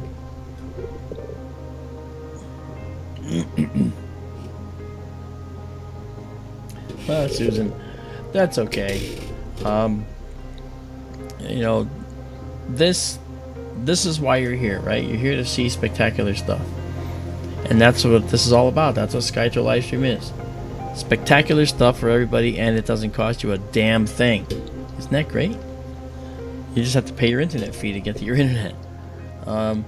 And Vera Lucia Campos, who is from Brazil, will next be live when it's clear again out there. But I am going to Arizona tomorrow, so I'm there until the 17th. However, I will be streaming from there if we have clear, well, when we have clear nights, because we're now moving into the clear night part of Arizona's seasons. We have 300 clear nights a year there. 300. So only during the monsoon season do we have some cloudy days, and even then we manage to look at some really cool stuff. Let's while this is still stacking, let's go check out our night sky. This is our shot from a little earlier. Let's do another acquisition. All right, and this will be another 20-second shot, and you'll see that the Milky Way will have moved over a little bit. This is south up here. We're actually looking at the small Sagittarius star cloud. Interesting thing to note about the small Sagittarius star cloud. Just like M22 globular, it's about 10,000 light years away. Yeah. It's 600 light years across, and it was also discovered by Charles Messier. Mm-hmm. But it's not considered a Messier object. Okay, this And is that is just oodles of stars. Yeah. Sorry, go ahead. That's all right. This is the western side over here. This is the eastern side. This light dome here, this is Phoenix, 65 miles away. We're out in the middle of the Sonoran Desert, and there is a house here that belongs to the owner of the land we're on. I'll be staying at that house when I go out there. And then this is the Milky Way, and you'll notice you can actually see there's dark banding in the Milky Way. This is fantastic. Just amazing. Okay, this is the large Sagittarius star cloud down here, and the small one is just above it. It's just... you can't beat this, man. Okay. This is Vega right here, the constellation Lyra. So there's Vega right there, 26 light years away, and these two little stars in the constellation of Lyra the Harp. Then next to it we have Cygnus the Swan, okay, which is this cross-shaped object. This is Deneb. This is a special nebula we love called the North America Nebula. And then Deneb, Vega, and Altair, which is these three stars form the summer triangle. Okay. The big slice. Yeah, it's like a pizza slice. That's right. Yeah, Daryl's often said that, and that's still true. Summer triangle, yeah. Yeah. Can I make a suggestion, Mark, when you go out there? Yeah. Rotate that camera 180 degrees. Yeah, I know you want south at the bottom, and I might have a way to flip the image in software, and if I can do that, I'll do that. Okay. Because it won't be easy to flip it, because it means I'd have to mount it on the other side of the pole where it's sitting, because I can't just rotate it in a little. I can't rotate this in a housing. It's not able to do that. Okay. But yeah. Well, anyway, so let's get back to this. Let's check out our view. First of all, let me go back to this and minimize it. And these all sky cam shots, I would like those. I think those are also available, but I gotta find out where they are. Wow, this is just beautiful, huh? Yeah. 20 You have up near the top left. right there. You have right there. You have something going on right there too. Yeah, well, let's go see what that is. If we go into the Stellarium image here, Stellarium shot. This is the small Sagittarius star cloud over here, right there, and that might be the Black Swan cluster. Because I know, see where the telescope is right here? You see that? Yeah. Okay, let's just do this. Let me do this and grab it and then move to it. Okay. Okay, so now here's where we are, and we are actually looking at, yeah, see those are clusters right there. Okay, let me just drop us down. Okay, we are looking at this guy right here. That's this red thing right here. That is NGC. This guy right here. That's this NGC object right here. NGC stands for New General Catalog. So it's NGC, or is that IC 1284? That's actually this red nebula right here. Okay, that's IC 1284. And then we look up here. If we just put it down at the bottom, we can see that we're looking at this cluster right here, which is NGC 6603. It's an open star cluster. Okay, that is this guy right here. Right there. Look, we got even more stars since the last time. Oh, wow. That's just amazing. Oh, thank you, Leslie. That's very kind. Wow, yeah, so let's see how many we got here now. I think we got 26 of these. Yep. So we're going to pause this, and we're going to save it. And by the way, this is the quality of the night we're going to have probably now and all through the winter. It's going to be just stunning. Wait until you see what lies for us in Orion, Rosette Nebula. And actually coming up soon, I wonder if we can do it now, will be the Helix. Okay, we're going to save this exactly. Hey, I forgot all about the Helix. Oh, I haven't. Uh, We'll only see part of it because we can't show all of it with this. Yeah, I know. I think you were talking about going back to North America Nebula once, North America and the Pelican one more time during the dark of the moon. I was, yes. Is that a hint? No, not tonight necessarily. If you want to look for the Helix, I think that'd be great. It may not be in view right now. I have to go check it out. So let's do that. Let's go see. Right. The Helix is a planetary nebula. It's a remnant of a star that has died. And these things, they slough off their outer layers. Let me first come in here and let's set the exposure.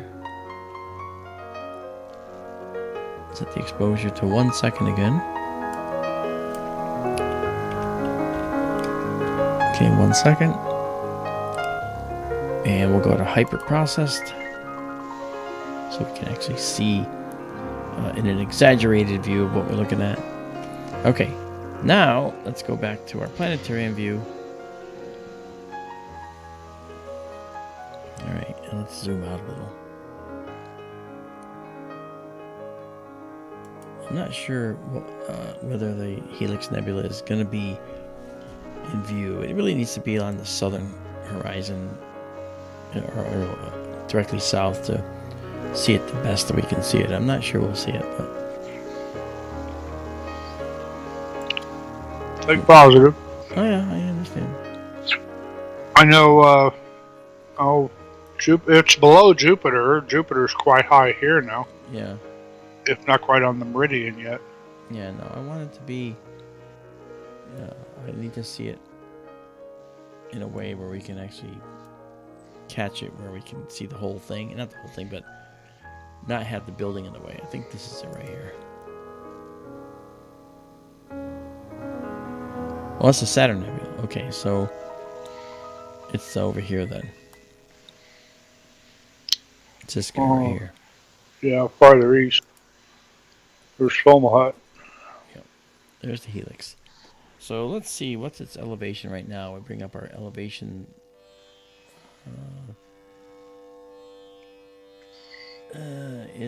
Let's turn this off so you can clearly see what we're looking at.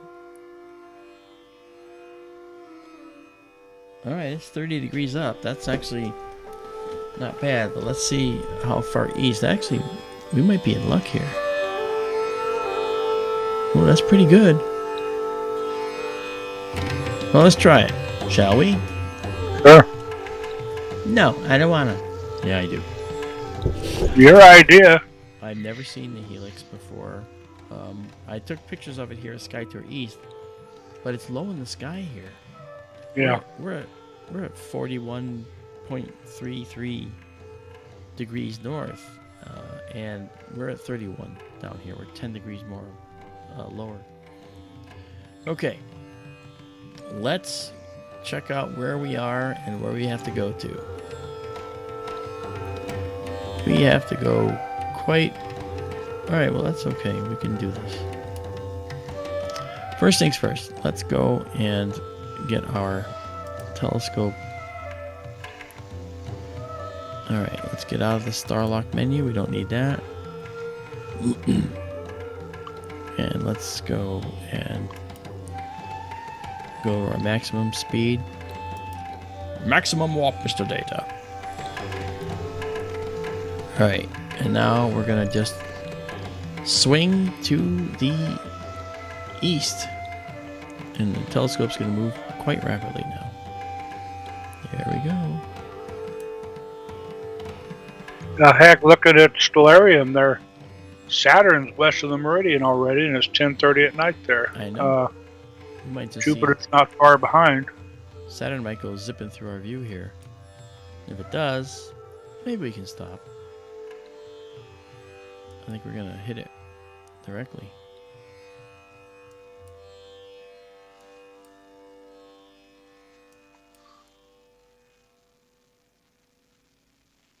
Yeah, we're gonna hit Saturn right on the money here. Maybe. I gotta check to see how far we actually are. Yeah. Might not be there. I May not look like much enough too. We can actually, if we could go there if we wanted to, but it doesn't look like much with a telescope that has an extremely large field of view. Yeah, it'd be like looking at it in binoculars. Yeah, so that's not too exciting. But I'm really excited to do this now. I think this is gonna be pretty nice. Oh yes.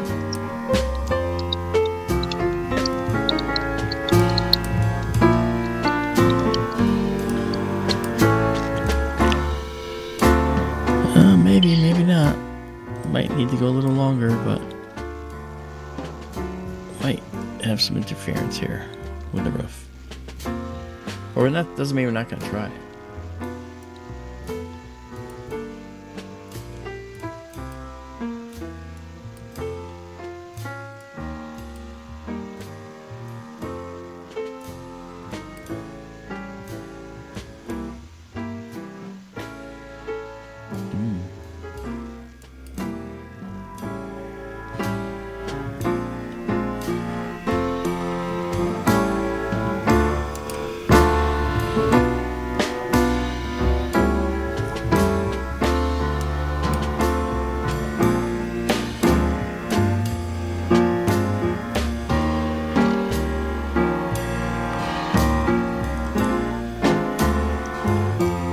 Let's see if we can plate solve our location.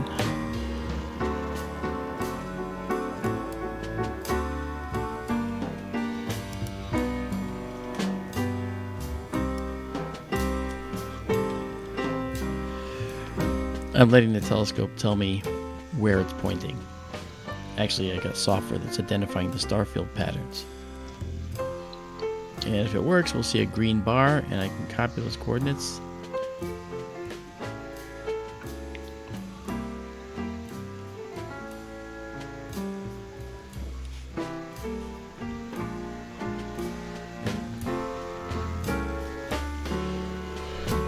Depending on where it's looking in the sky, it might take a little longer. Yeah, we got it. Good.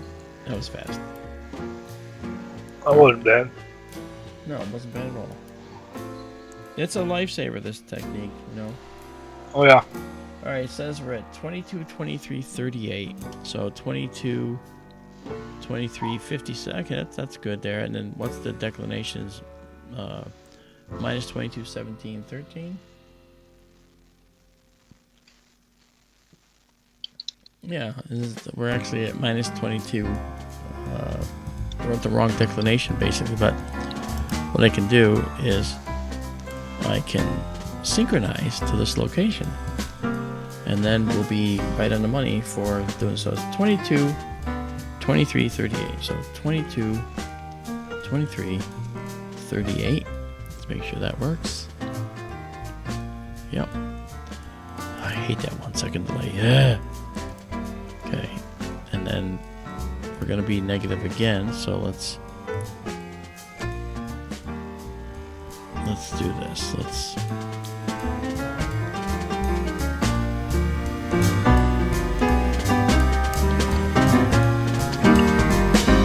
come on. All right.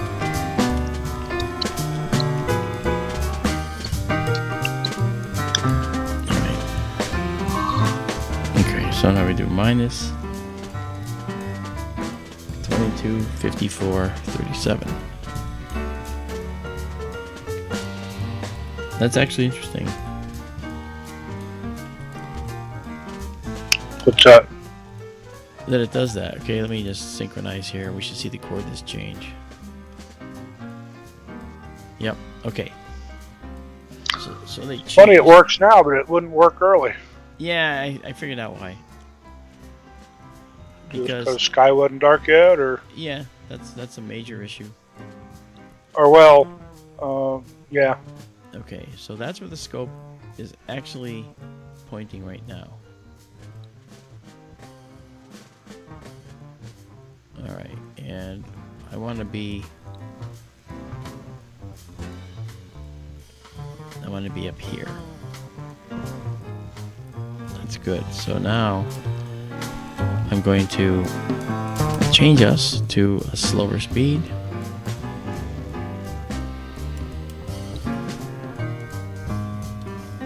Okay, so this is going to be that speed, and now we're going to head east again. But we're also going to jump up. We're going to go higher.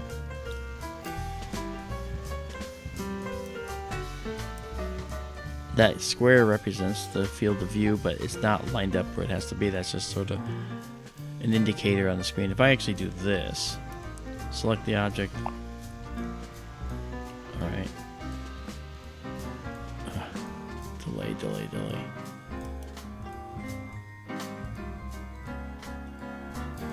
Okay, and then I center everything up. Then it goes there. Okay, so now I can head east. You can see that we're not even in the field right now. So if I zoom in on that. Alright, now I can zoom over to it or get into the field now. Here we go.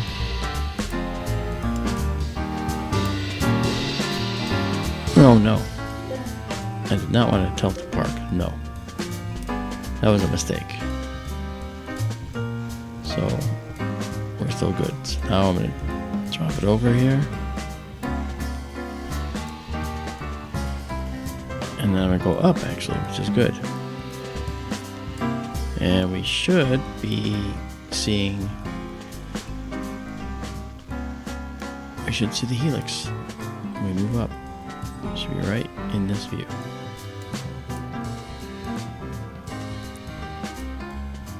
I've never seen the helix before here. I'm sorry, say that again? I've never seen the helix from here before. Oh, from here, yeah. We saw it last year, didn't we? Yeah, with SkyTour East. Yeah. Alright, so now it should be coming into view.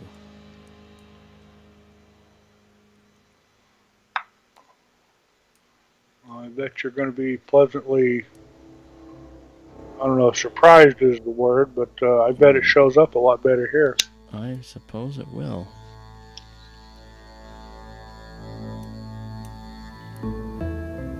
Let's go see if it's showing up now.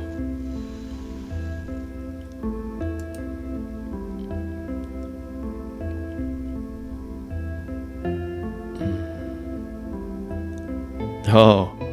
Ta-da! Wow. This is The Helix is one of the closest planetary nebulas to us. the closest, actually. Yeah. And it's quite large in the sky. Because it's so close and so big, its light is kind of spread out a lot. That makes it fainter, actually, yeah. Yes, yeah. Which I think is where you're going with that, sorry. No worries. Okay, so there. Okay, now while our guider system is finding that. That's great. And I mentioned in the past when you see, you know, why they call it the Helix, I guess. It looks to me almost, how would you describe it? It looks almost like several coils. Almost like you were holding a coil spring in your hand, looking at it from end on. Yeah, I was at 1 second there, by the way. And even at 1 second, you see the color. Oh, yeah. My God. Outrageous. All right, we're going to be stacking this sucker right away. So I'm going to get rid of the hyper processing, which is only used for targeting. Come in here. I'm so excited I can't stand it. Holy cow. I've never seen this before from here. Oh, Daisy and Zoe, I'm sorry, did I miss you? Okay. I only have to be at the airport. Oh, wow. Wow. Excellent. Oh, man. And it's just going to keep getting better, It too. will. Look at this. This loop here is very faint and hard to achieve, and we've got it automatically right now. I bet Isabella will have a field day with that. Nah, she'll be bored by it. Isabella's not interested in this silly thing. Are you? Let's see if I can get the colors a little better. Those are not correct.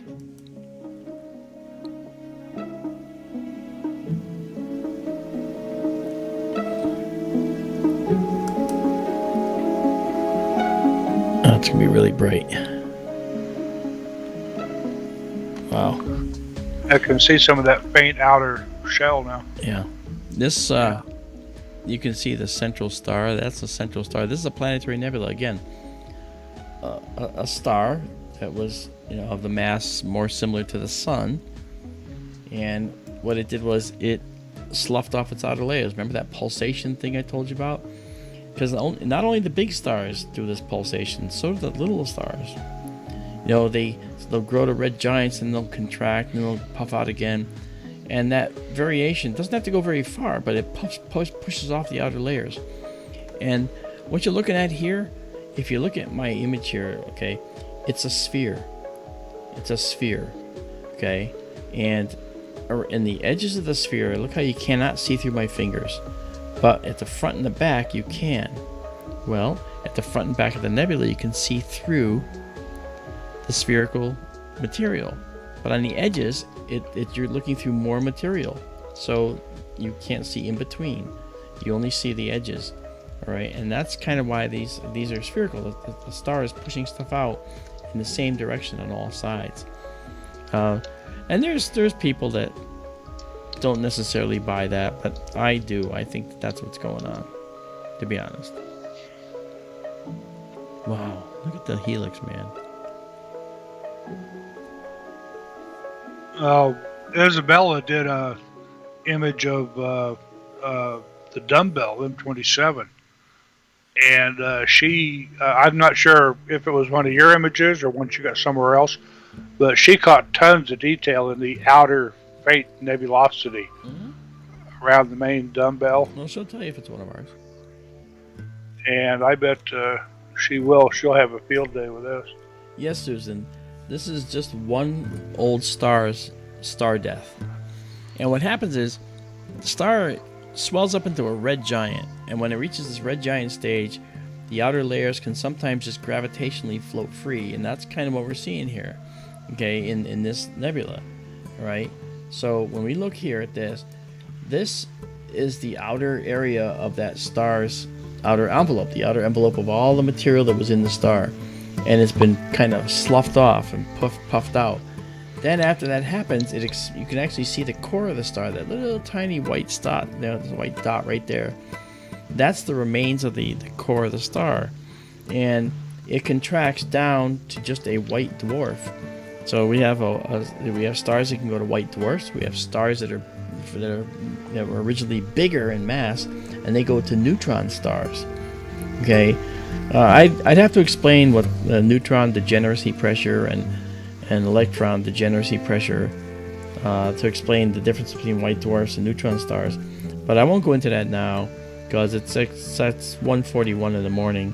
But I will say that when we look at something like this, you're seeing this beautiful outlying gas. This stuff out here is like hydrogen gas that's glowing, because the white dwarf is extremely hot, and it can cause things to glow quite far away, you know. And these nebulae, this one's one of the closest ones, if not, actually it is the closest one to us. This nebula can be like up to 2 light years across overall, you know. And so these white dwarfs can actually, you know, propel their radiation out that far to cause gas this far out to glow like that. When you see that white dwarf in the center, it's only about as big as the planet Earth, too. It's right. tiny. That's right. It's only the size of the Earth. Yep. Let me show you that. Let's go to 40%. Mind. What's that? Said you read my mind. Go for it. That's okay. I figured we could show this. So there's the central star. We can see lots of convolutions here. We can see all kinds of detail here. This is going to make a great photo when we're done. And if I collimate and we go back to this again, it's going to be just a absolutely stunning object. Okay, we have stacked 14 frames so far here. I'm going to take us down a notch in terms of this sky brightness here, because we're still looking a little bit toward the east, which is where that light from Phoenix I was showing you was, and that's kind of what we're looking at. We're looking through that here. So we'll take some of this down, and you can see some of the details right about, I think right about here. I just realized I won't necessarily be able to process these into their final form until I get back, but I could, I could do it from out there because it's going up to the server, so I'll have access to all this. That's really pretty. Yes. Wow, I've just never seen it like that. I've seen the Helix exactly once. Yeah. And it was through a Celestron 14 telescope. Yeah. And he had, I think, a hydrogen beta filter on it. Okay. And for all that, it was very faint. Yeah. This is what the wonders of digital imaging will do for you. Yeah, look at that, huh? I'm going to try something here. This is how many... we've got 17 stacked here. We're going to let this one come in, go to 18. Okay. Actually, yeah, I'm going to pause it right now. Okay, and save it. So we're going to save the fits file here. And save it exactly as seen.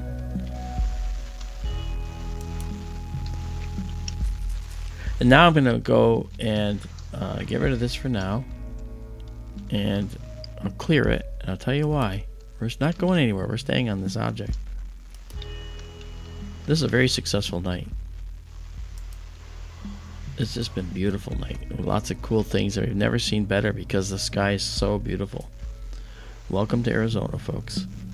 And now I'm going to up this ISO basically. I'm going to go up to as high as it'll go. Actually, and to do that, I can just do this. Drag the gain over to the highest it can go. It's 547. Okay. You're insane, Rebus. What's that? Sorry. That's a line from an old Firesign Theater record. Oh. You're insane, Rebus. Yeah. I'm going to drop this down to 22 seconds. Right. And then I'm going to live stack again and see what we get. So now we're counting up down here to 22 seconds. You can see the progress bar.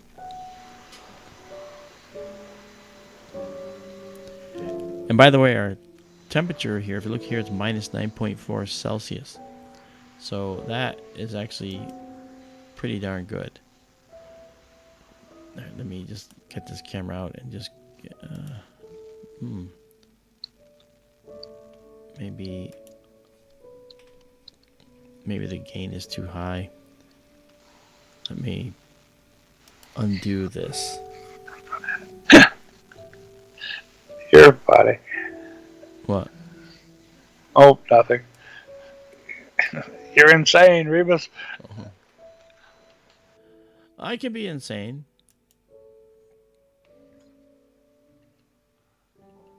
Okay. I just want to see if we can capture some of the other detail. But see, there's sweet spots in this, you know. And I don't think we're reaching the sweet spot on this. I think we've gone past it with this. Yeah, we have. That red thing is getting lost with this additional glow that's being imparted here. Yeah. Okay.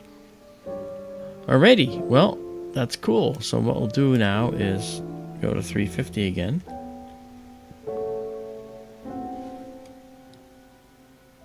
Okay. So this was a new stack. Yeah. I'm going to stop it though because we're pretty much done. Yeah. Gosh, that's beautiful.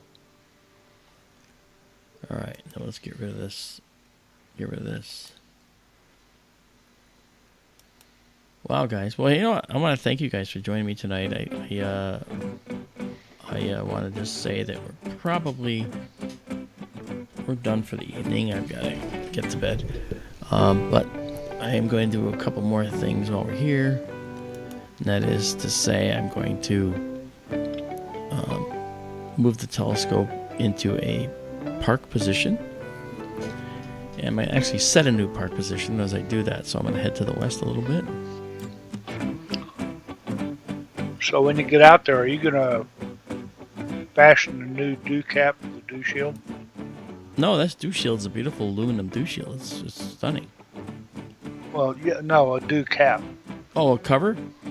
A cover, yes. Yeah, I'm going to... I already have one out there. So what I gotta do Okay. is see if I can fashion a setup in order to a setup that I can use to Mechanism. yeah. So I already have the mechanism. I just have to figure out how to hold it all together, because right Right. now I don't have a way to hold it all together. All right, so let's do this. Let's don't want to do that. Okay, that's 1 second. Crap is killing me. All right, let's see. I'll make this a little bigger.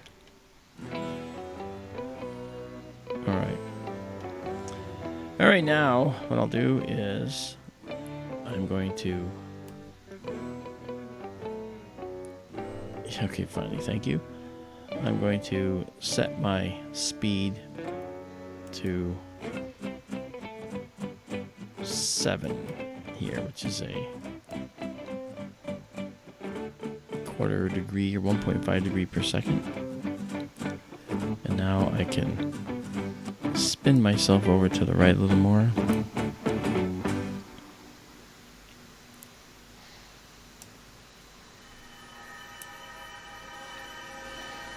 Okay. And we head down.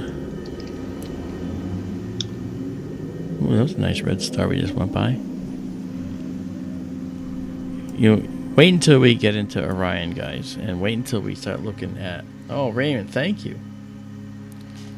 Wait until we get into these beautiful, beautiful, beautiful places in Orion. Orion is like the opposite side of the summer Milky Way. Okay, it's looking at a well, we're looking at what's called the Orion Spur. That's kind of where we are actually, with our sun. It's a little hook off of one of the spiral arms, and that gives us a beautiful vantage point, because it means Orion is the brightest and largest from here because we're closest to it. That's why you can see the Orion Nebula as we do. It's crazy good. Alright, so let's just do this to go down a little more. The reason I'm doing this is because I'm trying to get a new position for the telescope to be shut down in. Is that called a park position? Alright, and that's good right there. And so what I do now, I let it settle out, and then I move this out of the way so I can see what's going on. Oh, I have it. I don't need to do that. Okay. And then I have to go into setup. Alright, and then we go down one to telescope.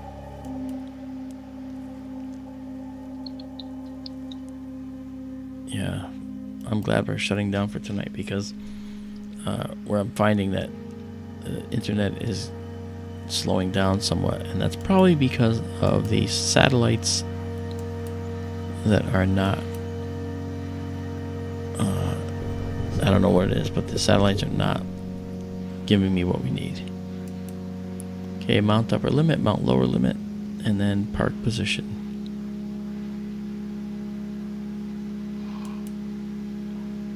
Alright, so this next one is park position. That's it.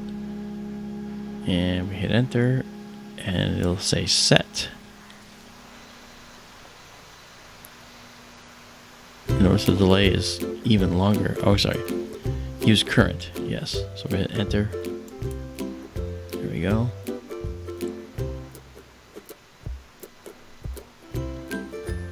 Alright, and now it's set. Okay. So basically that is our position. It's a position that maintains all of our coordinates. So now I can say park, and it shouldn't go anywhere. But the telescope has been exhibiting some weirdness. Alright. Okay.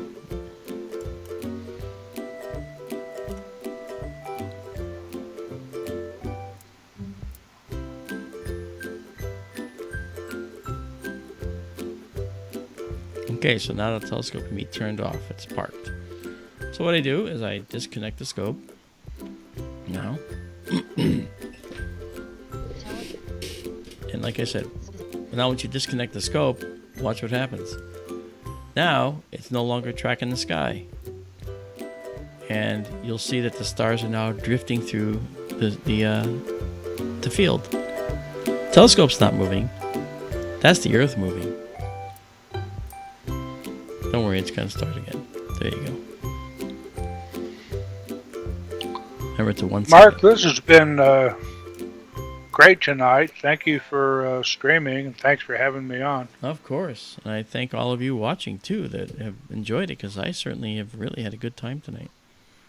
It's a great way to go off to Arizona after this. Alright, so cameras. So, you can't stream from Arizona, you said, but... No, I can. I just have to not do it from the desert. I have to actually do it from a place that has better internet. Once we have Starlink, I could stream from there any time I wanted to. Yeah. As far as, observing goes, though, I mean, you can do everything but stream from the observatory. Yeah. Okay, That's right. super. So I'm going to shut this down now. And you'll actually get to see what the whole shutdown process, guys. Yeah, that's right. It does that because,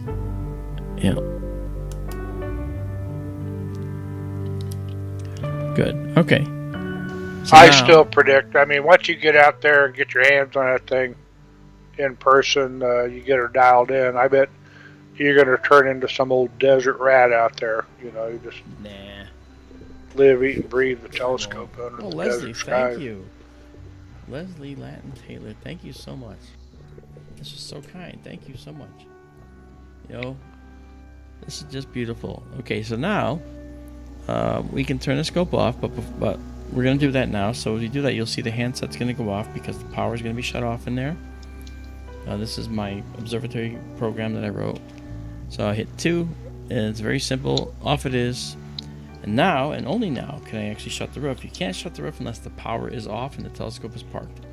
It prevents you from being able to snip off the top of the telescope with the roof. So now if you watch this over here, all right, if you watch now, you'll actually see the roof closing. You ready? Here we go. And here comes the roof. Good night, telescope. Good night. Good night. See you again. You bet. La guillotine! La guillotine! Yeah, I don't want that. And you can see the events that I mark here. We open, turn on the power, turn off the power, turn on the power. I did a couple of things. Turn off the power, close the observatory. All right, so we're done. All right, and now we're closed up for the night, and we can say goodnight to everybody. Good night, Gracie. Exactly. Thanks again. Thanks for having me on, Mark. Sure. Well, you guys, you have a good night, and we will talk to you again. It's time for us to go, but thank you so much for joining me tonight with Daryl, and we had a great time. Awesome stuff tonight. So look for that at the location. You'll see it. It's on the on my Facebook site for Mark D'Antonio, or it's on SkyTour LiveStream with Mark D'Antonio. At the pinned post at the top, you'll see a link to the OneDrive open server, and you can go there and go into the directories and see all those things. All right. So you guys, you have a good night, and Daryl and I wish you the best. Good night.